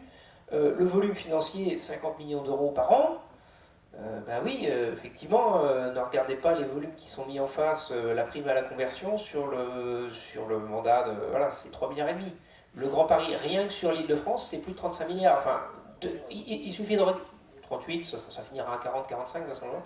Mais voilà, enfin, en tout cas, voyez les chiffres, on reste effectivement sur le vélo, entre guillemets, le parent pauvre. Alors, il n'y a déjà pas énormément d'argent, faisons en sorte que le dossier qu'on va déposer soit de la meilleure qualité possible, limite irréprochable, pour être sûr d'avoir ce qu'on a besoin pour le compléter. J'ajouterai juste une dernière chose, c'est d'autant plus indispensable que dans le chiffrage qui a été fait jusqu'à maintenant par la direction des infrastructures, on n'a pas chiffré les ouvrages d'art. Tout simplement parce que ce n'est pas quelque chose qui se chiffre comme ça sur un coin de table. Donc toutes les continuités, les discontinuités, et il y a certes la rocade, mais ce projet-là, c'est à tort ou à raison, on a essayé de privilégier au maximum les passages existants qui sont déjà de qualité, et il y en a un certain nombre. Par contre, c'est le franchissement de cette fameuse seconde ceinture qui aujourd'hui pose problème. Je ne vais pas rentrer dans les caricatures, mais voilà, il y a quelques années encore, c'était le conseil départemental qui gérait, enfin il y a très peu de temps, qui gérait ce type d'infrastructure, et malheureusement, on peut le dire, les vélos étaient quand même pas franchement les bienvenus.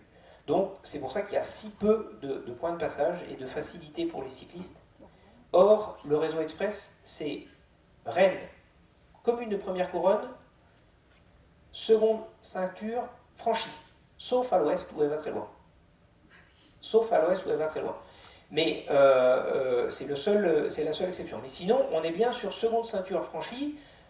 Pour ceux qui connaissent un peu le sud de la métropole, vous voyez, quand il faut arriver à Noyal, il faut avoir passé la seconde ceinture, la RD 29. Il faut avoir passé la seconde ceinture au nord pour arriver à Montgermont. Allez, je vous invite à y passer le matin ou le soir, vous verrez, c'est quand même assez... Alors, à Montgermont, il y a une passerelle qui est un petit peu éloignée, mais voilà, il y a quand même pas mal de points sur lesquels, de ce fait, le projet Réseau Express Vélo, il colle en plein dans les objectifs et les critères de l'appel à projet, parce qu'il y a ces coupures fortes qui restent à traiter et qui n'ont pas été chiffrées jusqu'à maintenant. Donc si on veut pouvoir le faire, l'aide de l'État sera bienvenue. Merci. Alors, je vais vous donner la parole juste avant, peut-être. Donc, c'est vrai qu'il y a ce réseau express vélo qui est affiché, qui est structurant.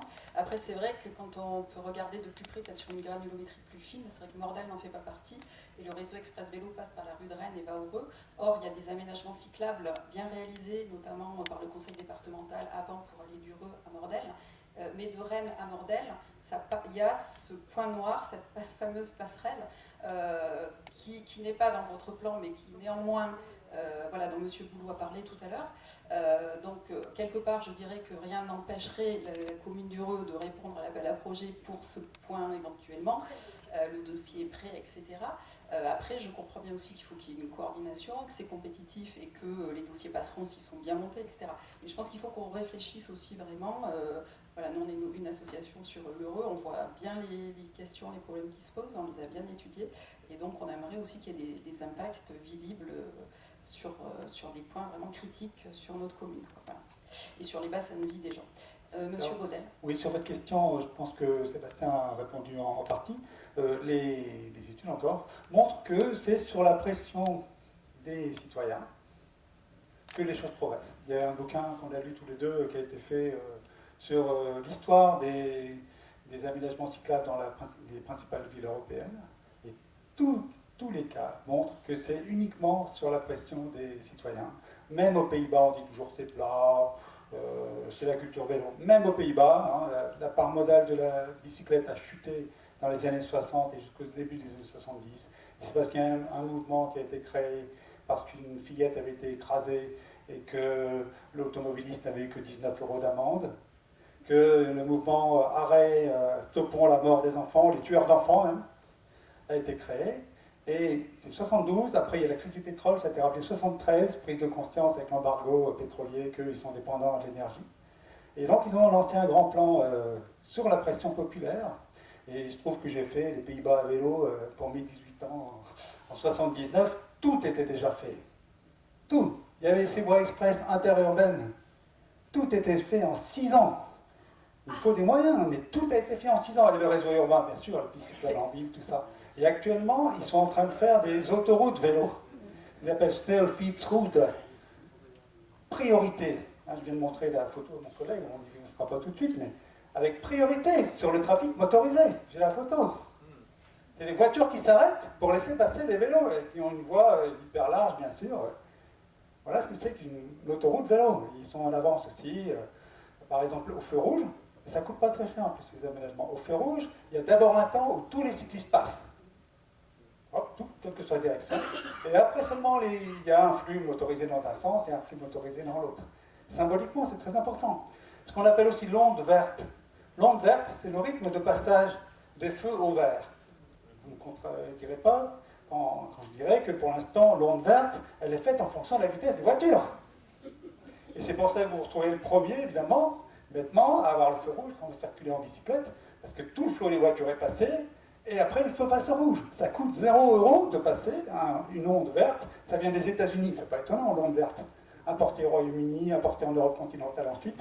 Et donc, dans les modèles américains routiers, le temps de l'automobiliste, il a plus de valeur que le temps du piéton ou du cycliste. Et donc, on fait d'abord passer les voitures.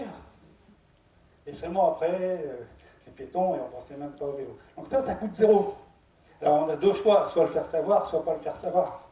Mais je préférerais qu'on le fasse savoir, c'est-à-dire que le cycliste, il va passer plus facilement au feu vert et on va rapprocher la vitesse de l'automobiliste et du cycliste. Alors, sur ce qui est Rennes Métropole, moi je trouve que c'est bien que la compétence soit passée à Rennes Métropole, parce que vous avez des compétences supérieures quand même que la somme des compétences particulières des communes. Il n'y avait pas toujours les moyens, vous l'avez dit monsieur, d'avoir les compétences. Ça va permettre d'unifier le réseau, d'avoir des aménagements cohérents, homogènes, et d'hiérarchiser aussi les priorités d'investissement. Donc de ce point de vue-là, c'est plutôt une bonne nouvelle. Et il faut associer les collectivités, les associations. Vous n'avez pas eu beaucoup de temps cette fois-ci, on a compris. Alors, M. Duval va prendre la parole.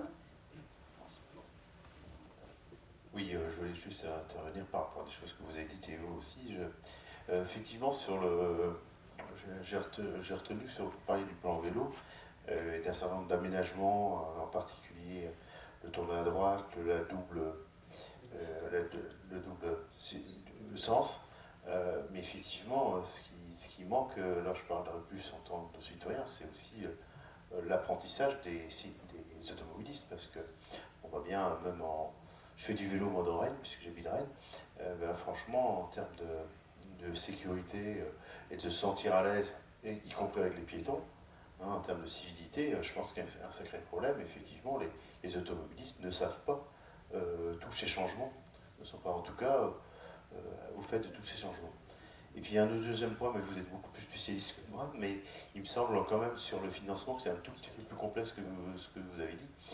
C'est sur le fameux 400 €, alors 200 € pour les agents de l'État. Enfin, c'est vrai que c'est effectivement pas très clair. Il y a quand même un cumul il y a un cumul possible avec la limite des transports à partir du moment où c'est sur un rabattement. Donc c'est pas tout à fait ce que vous avez dit, mais c'est tellement pas clair. Mais effectivement, il y a cette possibilité d'avoir l'indemnité transport à partir du moment où vous allez il faut prouver effectivement que vous allez du vélo à la gare et qu'ensuite vous prenez le train. Donc là, ce sera cumulable. Bon. Mais c'était juste un point de détail par rapport à ce qui était dit. On a une question dans la salle, on va quand même laisser des questions. Donc juste pour commenter, c'est vrai que c'est cumulable quand c'est en point de rabattement, mais c'est vrai que c'est pas cumulable si ça n'est pas le cas. Or le vélo, ça se décide pas au mois. C'est-à-dire que moi, soit je prends mon abonnement mensuel de transport, soit je le prends pas. Et du coup, si je prends le vélo, je prends pas le bus. Enfin, bon, voilà, c'est un peu. Voilà, ça pourrait être affiné, c'est sûr, pour encourager encore plus. Donc on a une question, donc peut-être vous présenter rapidement. Oui, Alain Lostis. Je suis un habitant d'Heureux depuis 25 ans. Concernant le vélo, disons que je suis partagé entre, mon sentiment c'est entre l'irritation et le découragement. Ah bah du coup ça fait exploser. C'est pas trop violent. Hein. L'irritation et le découragement, pourquoi en face de chez moi, il il y a, il me semble, la seule piste cyclable en site propre du Reux, qui a dû être créée en 1964. La piste historique. Voilà, entre 64 ou 67, qui relie le Reux aux Landes d'Avignon. À l'époque, donc, je suppose qu'il y a quelqu'un d'éclairé qui a pris la décision de construire cette piste. Le maire de l'époque. Le maire de l'époque, oui. Voilà. Donc, on va dire un élu éclairé. Est-ce qu'il faut encore aujourd'hui en être là, que ce soit des gens éclairés à des niveaux de responsabilité qui prennent des décisions pour que les choses se fassent?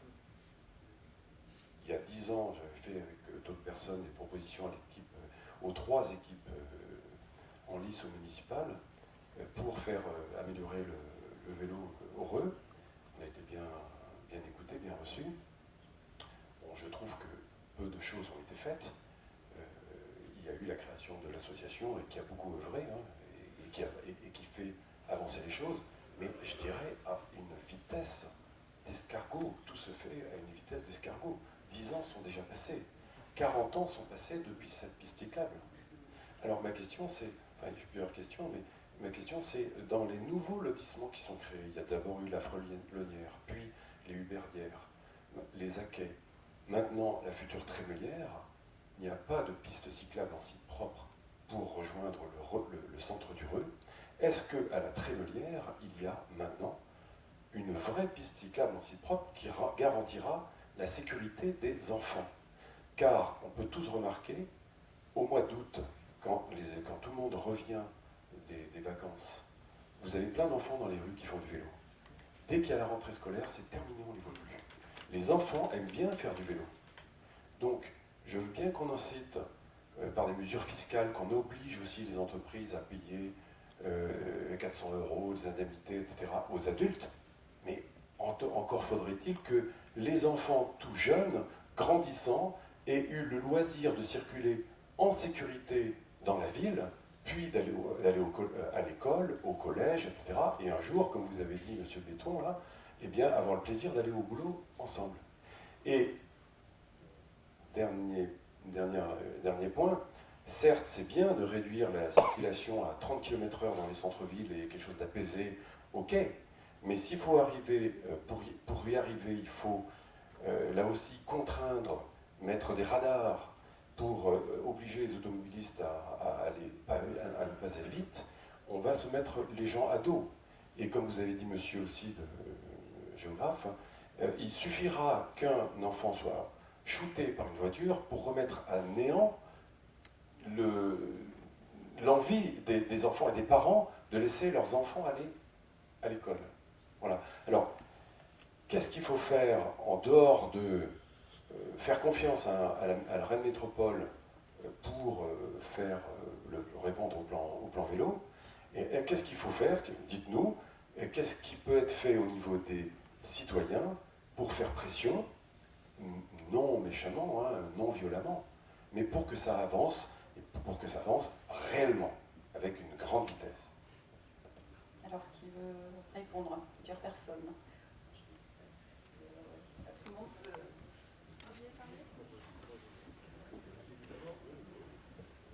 Pas de réaction.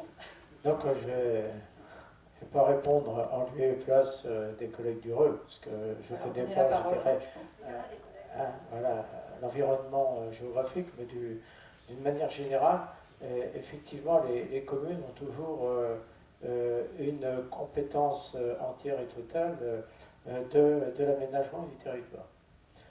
Mais force est constater, effectivement, que les urbanismes, architectes urbanistes, n'avaient pas forcément cette culture d'aménagement du territoire en y introduisant des pistes cyclables, notamment au niveau de l'extension urbaine.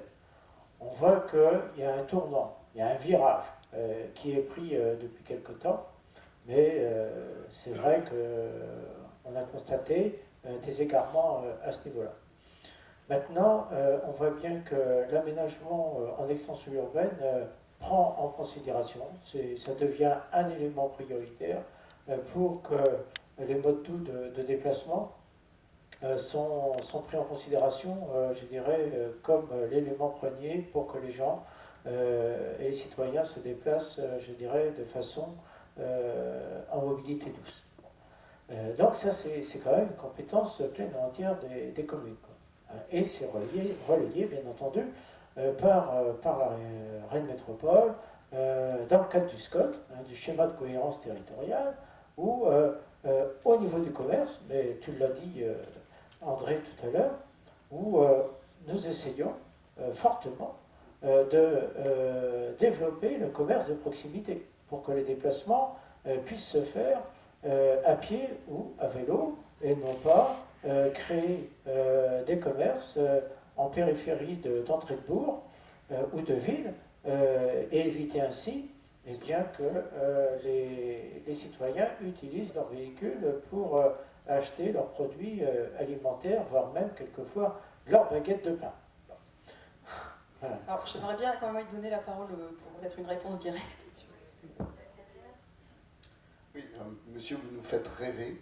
Et effectivement, moi, je suis personnellement également, et j'ai été effectivement en Hollande et au Danemark, et effectivement, les infrastructures sont organisées de manière différente, et on a une circulation qui est effectivement beaucoup plus apaisée. C'est tout à fait exact.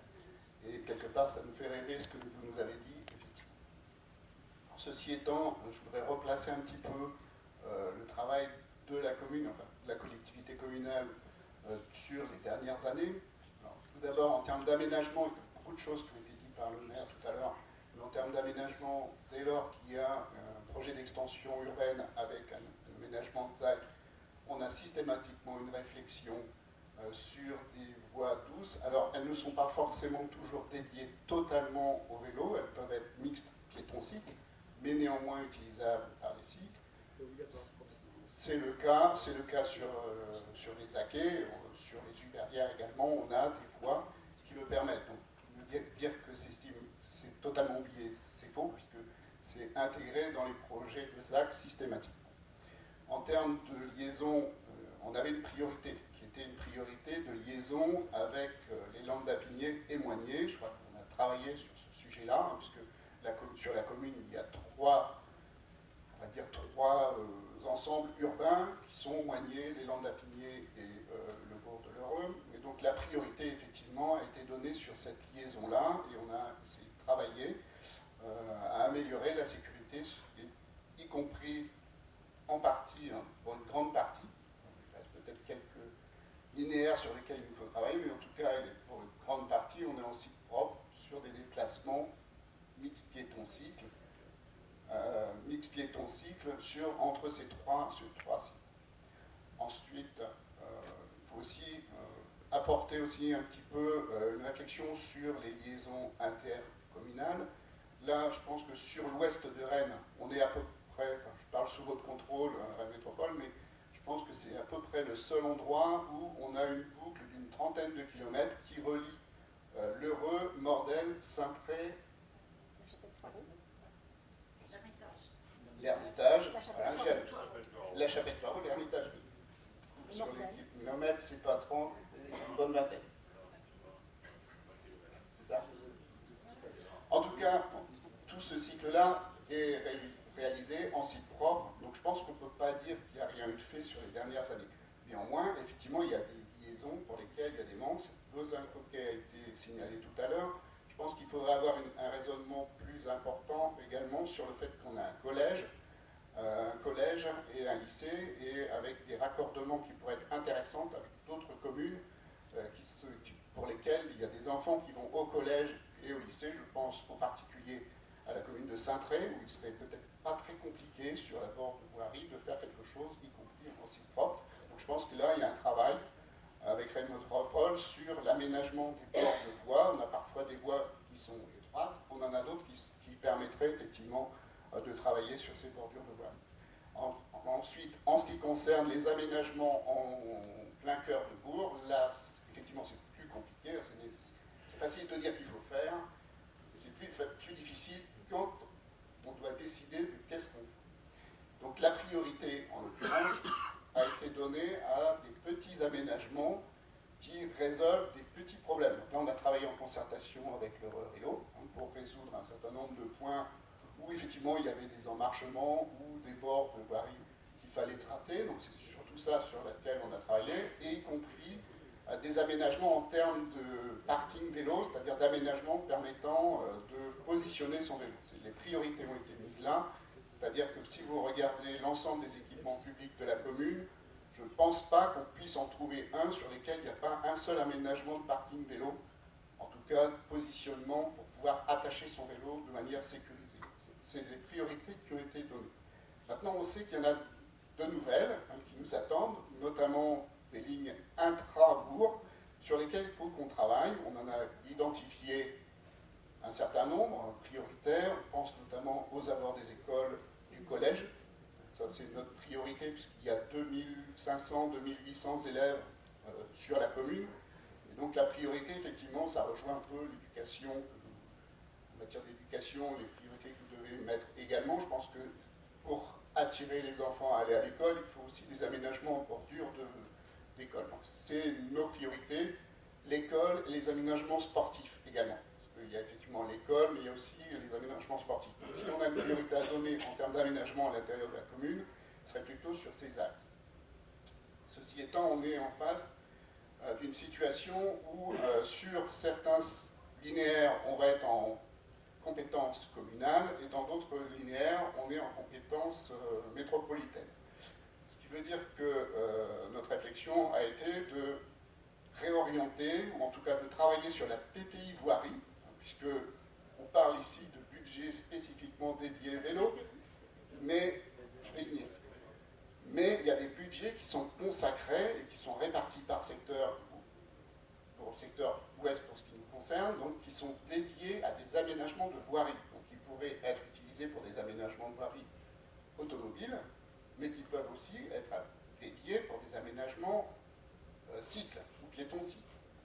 Et donc il y a une partie de cette PPI voirie sur lesquelles on discute avec les représentants de Rennes Métropole. On a une étude en cours sur des aménagements dans le cadre de cette PPI, dans lesquels on a dévié des financements qui devaient aller aux automobiles vers des aménagements qui devraient normalement, alors on n'en voit pas encore totalement les résultats, mais ça devrait venir, donc des aménagements qui vont être plutôt fléchés piétons-cycles. Voilà. Je pense qu'il y a un travail à faire sur cette PPI voirie, sur lequel on s'accorde sur le fait qu'il faut y mettre, dédier une part de vélo. Alors, j'entends que ce n'est pas forcément toujours facile, je pense qu'il y a un travail important. Un dernier aspect sur la commune, on a eu un travail sur, il y a eu une étude faite sur les points noirs qui sont, entre guillemets, qui seraient, entre guillemets, accidentogènes. Alors il se trouve que sur notre commune, il y en a très très peu. Néanmoins, on a identifié un certain nombre de passages, parce que si on veut que le vélo soit utilisé, et notamment par les enfants, on pense qu'il faut sécuriser un certain nombre de points, hein, notamment en centre-bourg, c'est là où on a une densité de passage de voitures qui est relativement conséquente. On a identifié effectivement des points de sécurisation qui sont des points de sécurisation voirie, donc il faudra aussi travailler avec la PPI voirie. Certes, on n'avance pas assez vite, certes on n'est pas au niveau de la Hollande, mais je pense qu'il y a une partie quand même de choses qui ont évolué sur les dernières années. Merci. Plan pluriannuel d'investissement, mais qui fait partie de la voie. Merci. Donc, juste un commentaire, donc Yvette, en fait, habitante du Reux aussi. Ce matin, on distribuait... Ce matin, on distribuait des flyers pour inviter les gens à venir ici. Donc, on a eu un certain nombre de réflexions, ce qui fait que je vous en fais part. Au moins, ça représente... Il y a plein de gens qui ne pouvaient pas venir, donc voilà. Alors, réflexion. Le vélo est dangereux. Problème du vol de vélo. Il y a des gens qui m'ont dit, nous, nos vélos, on les a fait voler, on n'en a pas racheté. Alors, on a parlé réseau express. Problème dans les réseaux express, c'est qu'il y a des stops partout pour les vélos. Comment voulez-vous qu'on aille vite, puisque, non, y compris vers Mandel, hein, où effectivement il y a des stops partout, donc vélo express, ça ne veut rien dire, on n'avance à rien. Alors, il il y a aussi quelque chose, il y a des pistes cyclables qui sont créées, mais encore faudrait-il qu'elles soient entretenues. Elles sont sales, elles ont souvent des choses qui débordent, etc. Et avec des endroits qui m'ont été identifiés. Autre problème, donc les gens ne savent pas que la route de l'Orient maintenant a été déviée et passe par la zone de l'Orient et rejoint la Vilaine. Pour les vélos, bien sûr, bien sûr. Et on m'a posé un problème de sécurité pour les gens en hiver. Entre, excusez-moi, je vous donne les détails, la rue des Maréchals et la rue du Manoir de Servigné, donc on passe dans un endroit dédié, mais le problème, les gens estiment que c'est un coupe-gorge. Il n'y a pas suffisamment, c'est pas suffisamment éclairé, etc. Dit, mais écoutez, je suis désolée, moi, une dame, elle m'a dit, moi, je ne peux pas passer par là quand il fait nuit, j'ai peur. Voilà, donc, en gros, un petit peu, plein de choses qu'on a entendues. Alors, si aussi, autre chose, rouler sur les trottoirs. Du côté de l'école du Clos-Joury, le trottoir est large, et les gens qui veulent amener leurs enfants à vélo en passant sur le trottoir se font insulter par les automobilistes. Donc il y a encore une sacrée éducation à faire. Merci. Alors, Monsieur Baudel, il y a... Sur la sécurité autour des établissements scolaires, je reviens encore aux Pays-Bas, mais ils en sont aux zones 15. Donc autour des écoles, c'est zone 15. Et c'est respecté. Et il se trouve que je me suis trouvé devant une sortie d'école aux Pays-Bas. Il n'y avait pas une voiture. Tout le monde était à vélo, ou à pied, mais pas tellement. Tout le monde à vélo. Les petits accompagnés des parents et les un peu plus grands, vers 8 ans, autonomes. Ça veut dire qu'il n'y avait aucune place de parking pour les voitures. Et ça, on n'en est pas encore à ce stade-là, c'est sûr, mais le stade suivant qu'on observe dans ces pays-là, c'est la coercition envers les automobilistes. Ou, par exemple, comme vous l'avez suggéré, monsieur, sans parler de coercition, inciter l'automobiliste à être de temps en temps cycliste pour éviter les inconvénients qu'on vient d'évoquer, ou que l'automobiliste prenne un peu plus conscience de la difficulté de circuler en bicyclette. Et l'association La Fugue propose, elle, qu'on ferme les rues, au moment de l'ouverture et de la fermeture des classes. C'est pas mal, parce que finalement, c'est dissuade aussi l'usage de la voiture. Et il se trouve que j'ai une fille qui a été une jeune fille au père en Angleterre, qui est un pays qui n'est pas vélo. Hein. C'est un pays d'Europe du Nord, mais il est encore très automobiliste. Et donc, c'était une commune qui était une nouvelle ZAC, on va dire, très dense. Vraiment très très dense, bien plus dense encore que chez nous, presque aussi dense qu'aux Pays-Bas. Et il n'y avait aucune place de parking à l'école, sauf pour les handicapés, et peut-être pour le bus scolaire, mais il n'y avait pas tellement de ramassage scolaire parce que c'était urbain. Et je me suis stationné pour aller chercher ma fille. Je me suis fait, mais vraiment, je me suis attiré une remarque du policier. Il ne plaisantait pas du tout. Hein. Je lui ai dit, mais j'attends juste ma fille. Dégagez, monsieur, c'est interdit aux voitures. Et qu'est-ce que j'ai constaté? Tout le monde va à l'école, forcément, à pied, en trottinette, en vélo. L'aménagement urbain a été conçu de telle façon qu'il n'y a pas d'alternative finalement. Alors c'est très volontaire, c'est la question que je n'ai pas résolue, c'est comment on y arrive dans un pays qui n'a pas de culture vélo. Le quartier était habité, il était peuplé, il était vivant, et il y avait quand même ce choix qui a été fait quelque part par les élus, d'avoir... alors est-ce que c'est un élément d'attractivité du quartier? Peut-être. Parce que le premier facteur, encore une fois, qui fait que les gens ne prennent pas leur vélo, ils empêchent leurs enfants de prendre le vélo, c'est la peur qu'ils se fassent écraser. Ça, c'est évident encore. Alors, il y avait M. Forger qui souhaitait parler. Je voulais juste revenir sur la question des élus éclairés. Votre exemple montre bien que, effectivement, pour un élu éclairé qui a poussé à une piste cyclable il y a plusieurs années, ça veut bien dire qu'il y avait pas mal d'élus qui devaient être moins éclairés. Et donc, et c'est ça qui est intéressant, je crois qu'il ne faut pas... moi, dans le secteur où je suis, donc Dinan Aglo, c'est ce que je disais tout à l'heure, je pense qu'il y a un problème de culture, vraiment cette question de la culture, d'intégrer le vélo vraiment comme moyen de déplacement, et ce qu'a dit Sébastien Marek tout à l'heure est très juste, c'est-à-dire que ce plan vélo, au moins, apporte de la légitimité, du crédit, et que ce n'est pas simplement une affaire, je veux dire, de citoyens militants du vélo, écolo, machin, etc., qui ont envie de se faire plaisir et de narguer les automobilistes. Et donc je pense que là où je vois bien Adinan Aglo, c'est que là où les élus traînent un peu, et ça peut être, c'est une chance qui est Adinan Aglo, c'est que toute la jeune, vous évoquiez des études, des urbanismes, mais tous les bureaux d'études, moi je participe à quelques projets comme ça, tous les bureaux d'études, les nouveaux chargés de mission qu'il y a à l'aglo, etc., ils sont tous convaincus de ça, je veux dire de l'intérêt, de la pertinence. Par contre, les élus ne le sont pas toujours. Et donc, pour le coup, quand il y a des aménagements, des projets, c'est vrai qu'il y a souvent, là où je suis j'entends, hein, il y a souvent peu d'élus, je veux dire, qui sont décisionnaires, et qu'il y a peu d'élus qui sont, je veux dire, qui défendent la politique vélo. Vous voyez ce que je veux dire? D'où effectivement l'intérêt des associations. Et enfin, je voulais dire sur la question qui a été évoquée de la co-construction aussi, hein, je pense que ça dépasse la question du vélo. Je veux dire, on voit bien que pour beaucoup de projets, hélas, en France, enfin, et dans beaucoup d'endroits, Rennes Métropole, je ne sais pas, mais effectivement, la co-construction, la démocratie participative, faire appel aux citoyens, etc., c'est très souvent, je veux dire, négligé. Alors, une dernière intervention, parce qu'on va avoir la récréation. Oui, je voulais revenir aussi sur ce que vous avez dit, comment on peut faire finalement, comment on peut faire pression.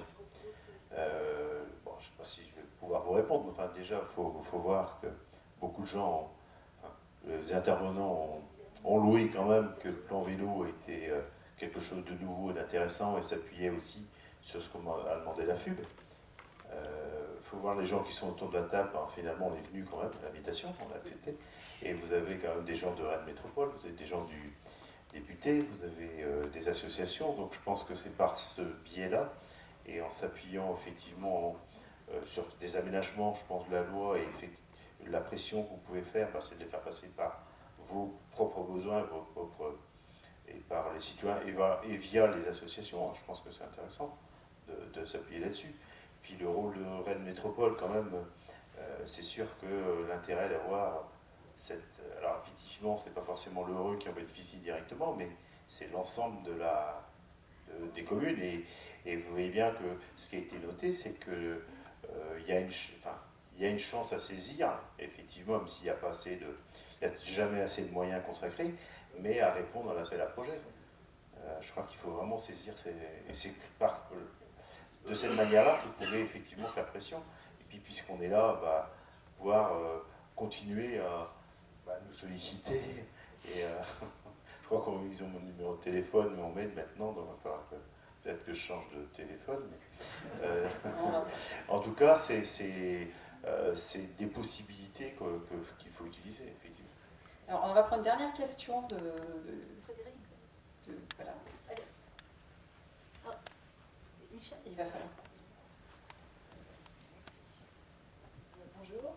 Donc moi, ce que je voulais dire, c'est que j'ai travaillé quotidiennement en vélo toute l'année. Donc je rejoins l'entretien, c'est bien, je trouve ça super, hein, les nouvelles infrastructures, les pistes cyclables. Il y a réellement un problème d'entretien. Moi, je passe plus je travaillais à Saint-Gilles et je ne prends plus la piste cyclable parce que l'hiver, je la trouve trop dangereuse et désagréable. Voilà, j'ai un chemin qui me convient tout à fait. Qu'est-ce que je voulais dire? Depuis que je suis cycliste, ça fait maintenant quelques années, je ne suis pas la seule. On est nombreux à se croiser en montant sur l'Ermitage ou sur Saint-Gilles. Et on a une perception de la route qui devient complètement différente. Un rythme de vie complètement différent. Et la chose un peu triste, c'est qu'on sent une compétitivité entre les voitures et les vélos. Moi, tous les jours non, mais très régulièrement, j'arrive au boulot énervée et je me sens très souvent agressée sur la route. Voilà, c'est ce que je voulais dire. Et en même temps, c'est vrai que ça fait quand même plaisir de gruger les voitures dans certaines situations. Merci. Prendre l'air. Mais j'ai quand même une question, c'est que dans le plan vélo, quelque chose qui me titille un peu, je trouve ça super qu'on subventionne les vélos électriques, parce que j'aimerais inciter effectivement les gens à acheter, à faire du vélo, mais je ne comprends pas pourquoi on ne subventionne pas les vélos normaux. Parce qu'un vélo électrique, c'est très bien, ça fait avancer le schmilblick, mais il y a une batterie qui n'est quand même pas évidente de recyclage. Et il y a des vélos normaux qui sont très performants et qui vont aussi vite que le vélo électrique et avec lequel on pédale. Merci. Alors, il y a des gens qui ont envie de parler, mais on va vraiment devoir s'arrêter. Tout le monde a un mot de la fin à dire. Et je pense que ça va être bien qu'on ait une petite pause quand même. Donc on va s'arrêter là, d'ailleurs on pourrait continuer à discuter. Alors, la petite pause, c'est jusqu'à 16h30. Après, il y a l'Assemblée Générale, donc ne partez pas tous. On va remercier nos intervenants. Il y a un pot uniquement pour les intervenants. Pour les autres, le pot il est après l'Assemblée Générale. Avec un tirage au sort pour des beaux cadeaux qui vont vous aider à faire du vélo. Je voulais aussi vous dire qu'on a un nouvel autocollant qu'on a fait sur l'Euro à vélo, c'est l'autocollant Critères. Voilà, donc si vous prenez votre vélo plutôt que la voiture, c'est zéro pollution, ça c'est sûr. Et je vais quand même donner la parole à une élue du Reux. Oui, moi je voulais, avant que ça se termine, remercier l'association à l'Euro à vélo pour l'organisation de ce forum. C'est toujours de qualité, ça ne s'est pas démenti aujourd'hui. Moi je remercie aussi l'association pour le partenariat constructif qui vit avec la mairie, parce que les projets qu'on fait, et on travaille, Luc en a parlé, mais on travaille vraiment pour faire la partie communale du plan vélo. On travaille sérieusement et quand on aura quelque chose d'arrêté, on vous le présentera, mais je sais aussi que vous avez participé à cette réflexion autour de ce travail. Et merci beaucoup à vous. Et on souhaite que ça continue. Merci à tout le monde aussi, merci aux invités et aux participants. C'est vrai qu'on ne va pas tout résoudre cet après-midi, mais en fait, plus on est au courant des données, d'éventuelles réponses, plus on est sensibilisé, plus cette conscience favorable au vélo évolue positivement. Donc merci à tout le monde. Merci. Et les autocollants, ils sont disponibles, vous pouvez en prendre un. Voilà. 0 CO2.